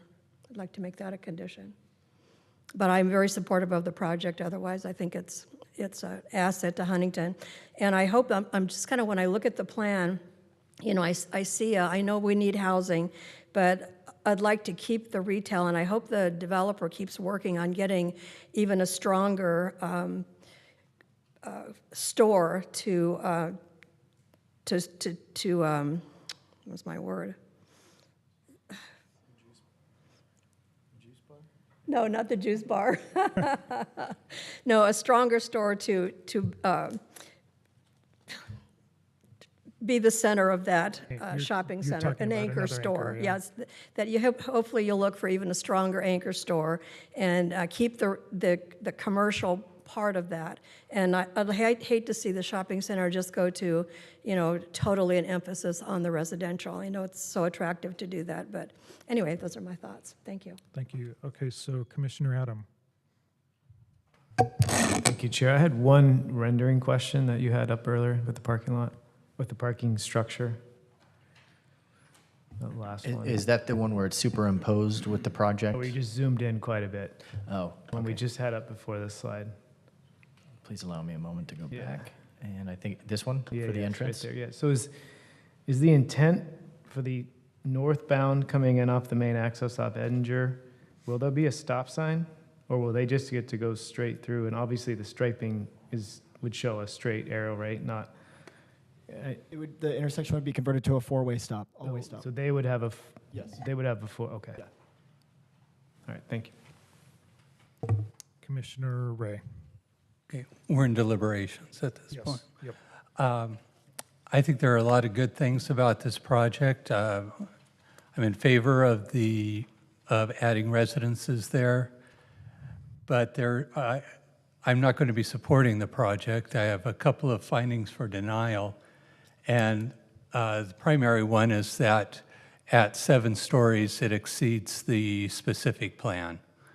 And I'm not in favor of changing the specific plan, which is also part of what we're addressing tonight. So since it's not in compliance with that, and the other thing is using an addendum for an EIR at this point. The last full EIR was in 2008, and that was before there was Costco in 2012. There was the residences in 2013. So all those things had a major impact on Bella Terra itself. So I think rather than just an addendum, which pretty much just addresses this one particular project, I think it's, with those other changes, may have more of an impact than just that. So I think a full EIR would probably be more appropriate in this case to make sure that all the potential environmental impacts are taken care of instead of just an addendum. And that's all I have. Thank you. Commissioner Rodriguez. Yes, I share the same sentiment as Commissioner Mandic regarding the project overall. I'm going to be supporting the project. I think when we look at the future of Huntington Beach, we try to connect point A to point B. The project itself is close to freeways, provides access in different areas, improve ingress and egress. There's an affordable housing component that is attached to it. The applicant did an amazing job of addressing the traffic congestion problems at Costco, the gas station, and number one, too, it matches surrounding infrastructure. And as Commissioner Mandick mentioned, I think it wouldn't affect the surrounding neighborhoods or families that live beyond Bella Terra. And not only that, but it provides economic stability and future for our city in terms of tax-based revenue. So with that being said, I will be supporting the project. I frequent Bella Terra a lot. I shop a lot at a lot of the centers there, the stores there, and yeah, looking forward to being a more regular patron of the project. So thank you. Thank you, Commissioner. So we'll go on to Vice Chair Acosta Galvan.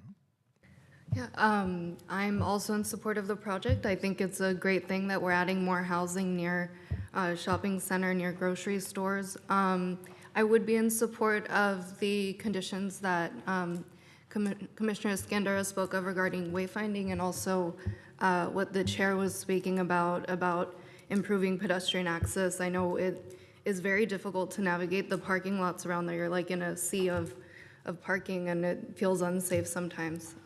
So I would be open to exploring that.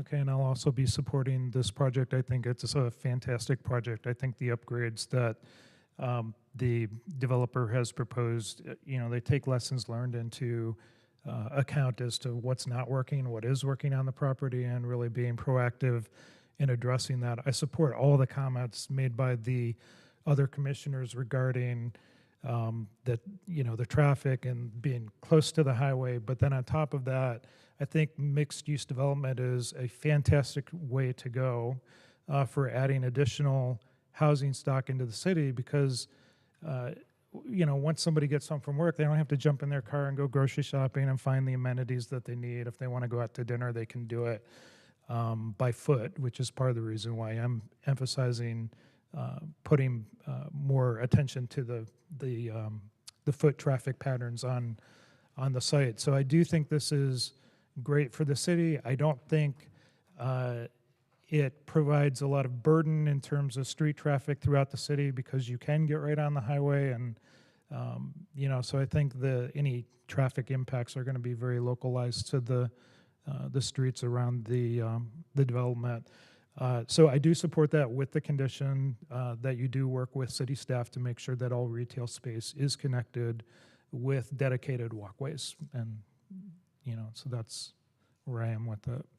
Okay, so do we have any other comments from commissioners? Okay, so what I'd like to... We may want to ask the applicant about the connections, because we're talking about, I think, certainly the scope of the project is the residences in the Burlington Coat Factory area, but then if we're so talking you're saying about, it's outside of the area of the actual, the Yeah. B1 or B2 area? yeah, like pedestrian path connections or what have you, say from California Pizza Kitchen and Islands to, Yeah. that I think might be outside of this. So what's the staff's recommendation on that? Thank you. In consideration of those comments, effectively the book is open on the specific plan.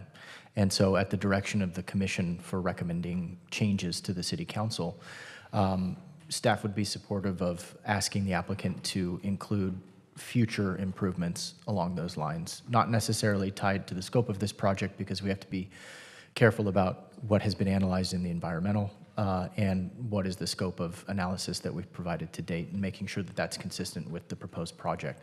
Now, that being said, because the specific plan is the guiding land use document for the future of Bella Terra, this could be an appropriate moment for that to take place. Okay, can you clarify that a little bit, because that's a lot to digest. So would that Sure. show up as a condition to our approval tonight, or would it just be a recommendation to city council? You could elect to recommend a condition to the council that the applicant's revisions to the specific plan be inclusive of off-site pedestrian wayfinding improvements to your satisfaction, or something along those lines. Okay. All right. All right. So did you have an, okay.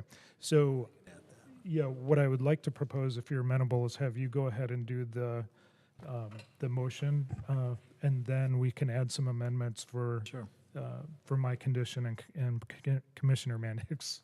And then did you have one as well? I don't remember. I was just going to identify that I'm also supportive of the project for the reasons that's been stated. I think it's a great project.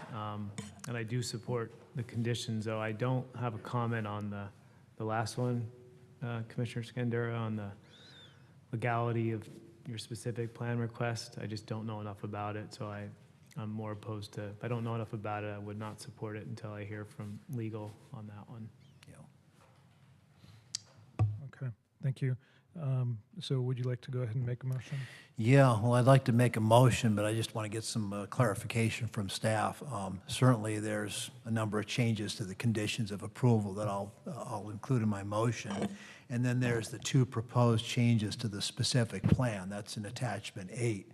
How does that all, is there a way we can perhaps take that part out and vote on that separately?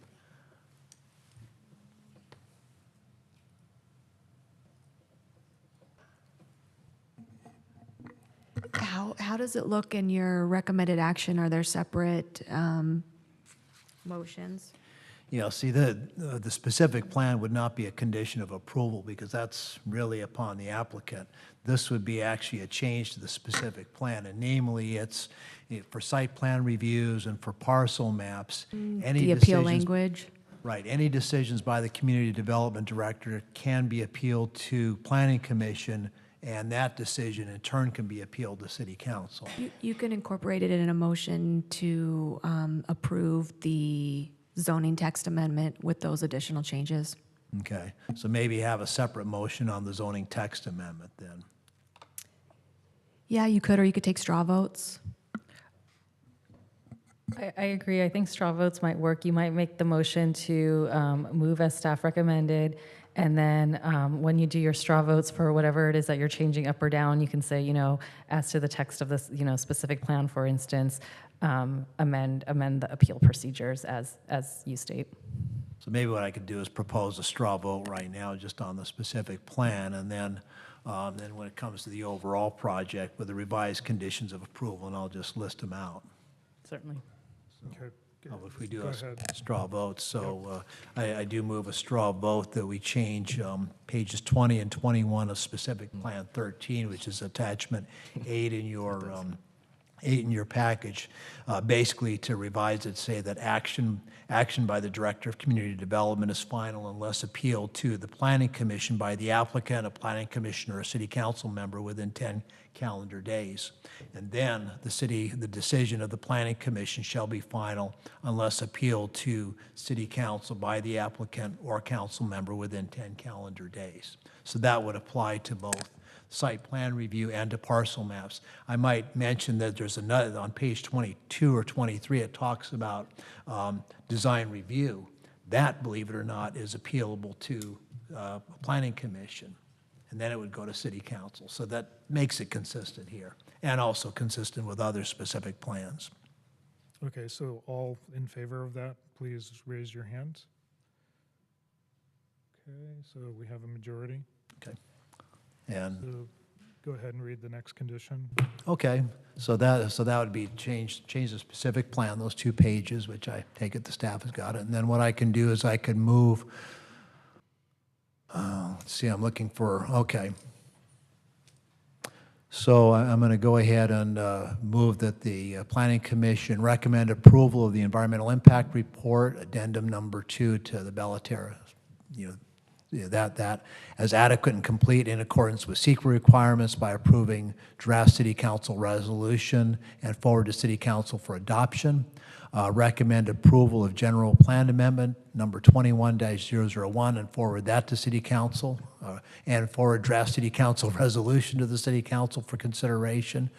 Recommend approval of zoning text amendment number 21-003 with with suggested changes to specific Plan 13 and forward that to City Council for consideration, and then approve site plan review number 21-002 with findings and revised suggested conditions of approval, which would be as follows.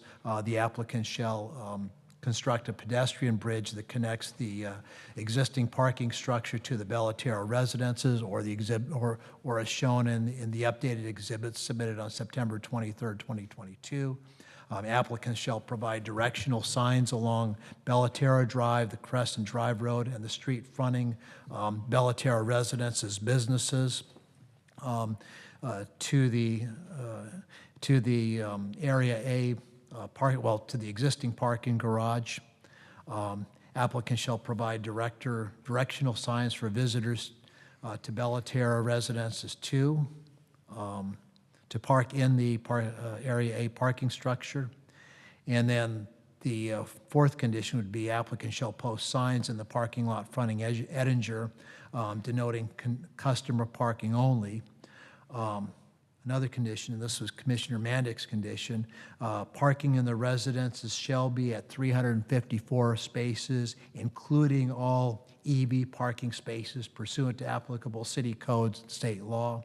And then the last one is that future improvements to the Terra specific plan shall include improved connectivity of the various businesses with pedestrian walkways. So hopefully. I have some comments about my little thing. Okay, go ahead. Okay, kind of what I had written, I want to make sure yours covers it, is charging stations and their associated battery storage vaults shall not eliminate any project-approved parking spaces. Does yours include the vaults as well?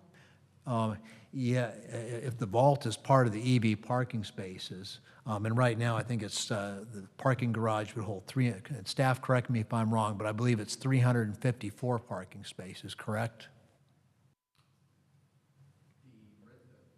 Excuse me, the residential parking is 404. 404, within okay. the podium. So 404 parking spaces.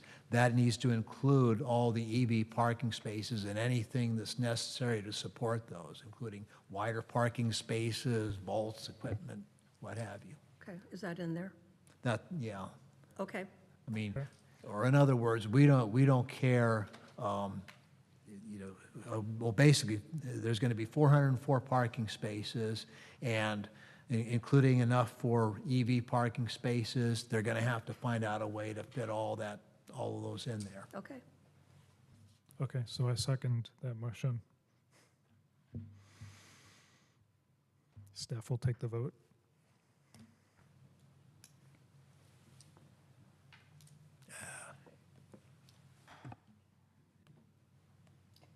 I don't have anything coming up. I don't either. Oh, no, sorry. Okay.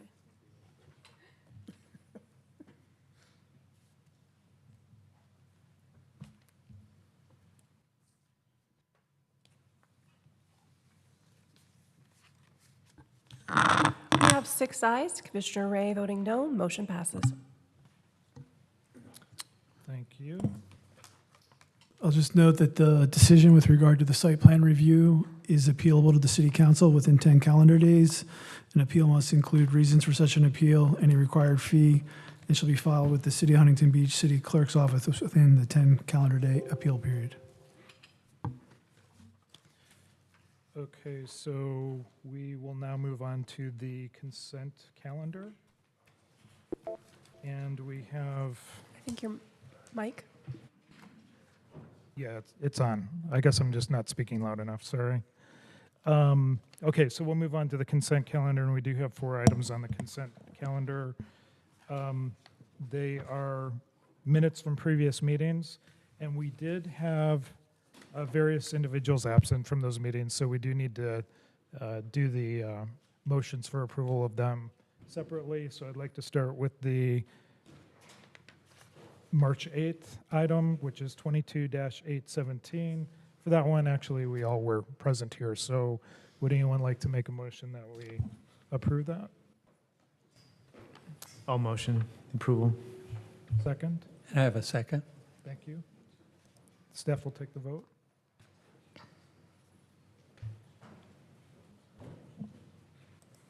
We have all ayes, motion carries. Okay, the next item is 22-818. The minutes from March 22nd. Commissioner Rodriguez was absent, so I would recommend abstaining from this. Do I have a motion to approve? I move approval of 22-818. Do I have a second? Second? Staff will take the vote.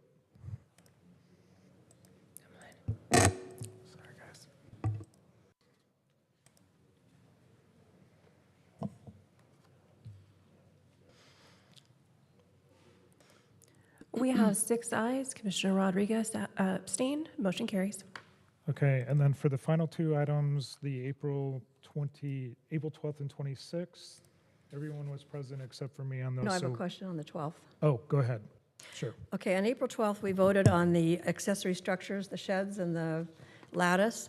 And I'd kind of like to get an update on that because I think when I followed to the city council, they voted for a 10-foot shed or structure, but they referred the lattice back to staff, and it was supposed to come back like right away, but then it never came back as far as I know. Yeah, we haven't taken it back yet, but there is a change, I think, to the lattice that needs to go back to council. I'd have to check to see what the status is on that. Okay, so right now it's still the 10-foot. If somebody were to call in and ask you, what can I do? I'd be like, I don't know.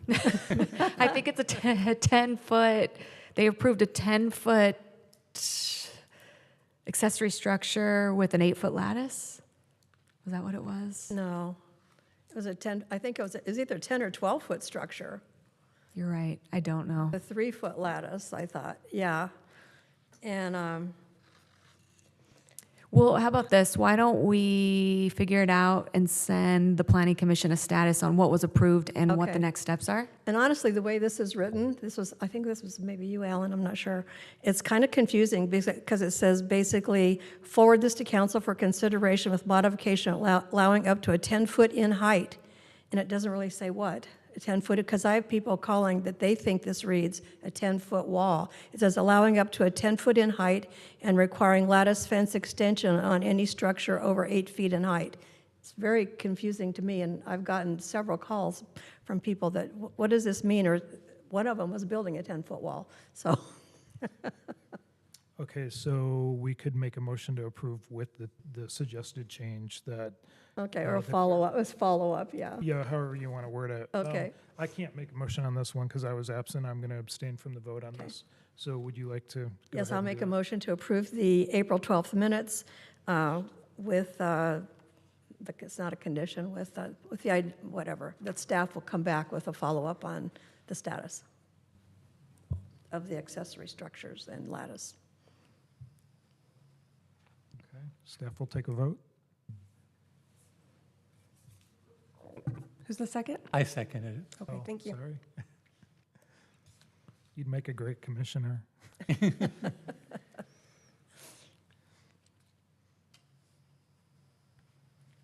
Commissioner Rodney, okay.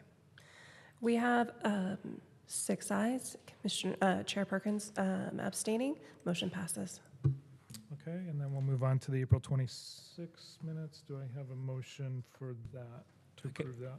I can make the motion. Okay, do I have a second? I'll second. Staff will take the vote. I'm sorry, that was Rodriguez and, okay, sorry, I looked away for 2 seconds.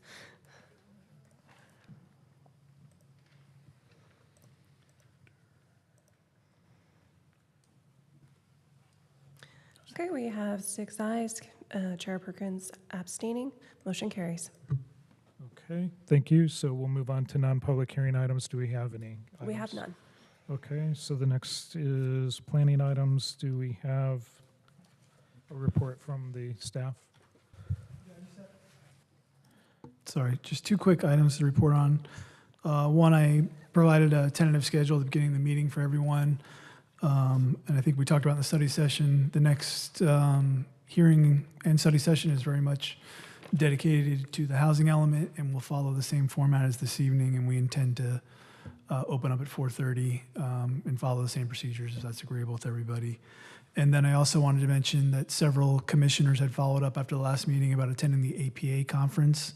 And if you've not gotten an email from me or staff, I will make sure that they go out tomorrow. So just please be sure to check your Planning Commission email address, and that information will be in there. And that's all I had this evening. Okay, thank you. Let me see. So the last thing is any comments from planning commissioners, and we'll start with Commissioner Adam on my right. Thank you, Chair Perkins. I just want to thank City for signing me up for the conference. I'll be attending, and I look forward to it. So thank you for the support. That's it. No comments? Yeah, thank you to staff on those great presentations and answering all our questions. Yeah, same here. I think the content and material that you guys have been providing recently has just been fantastic in terms of the amount of detail and informing us of these very detailed actions that we have in front of the commission to review. I'd also like to thank Vice Chair Acosta Galvan for holding down the fort during my absence. I never have any worries when I'm absent because I know we're in good hands. So thank you for that. And that's it for me. Okay, and then also ditto the chair and vice chair's remarks on the staff's work and their support and their help and all the presentations. And then the other thing I was going to mention was I attended the Historic Resources Board meeting last week, and sure enough, one of the items on the agenda was the Olson townhomes.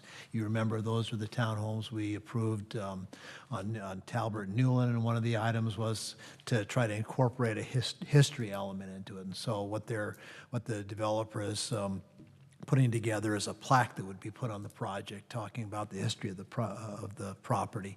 And so the HRB actually reviewed a proposed plaque, and well, they had a discussion about it, and they're going to be making some changes to it. But somehow the history of that property is going to be memorialized when that project's finished. Awesome. I have no comments. Thank you. No comments, thank you. Okay, with that, the meeting is adjourned. The next Planning Commission meeting is Tuesday, October 11th, 2022.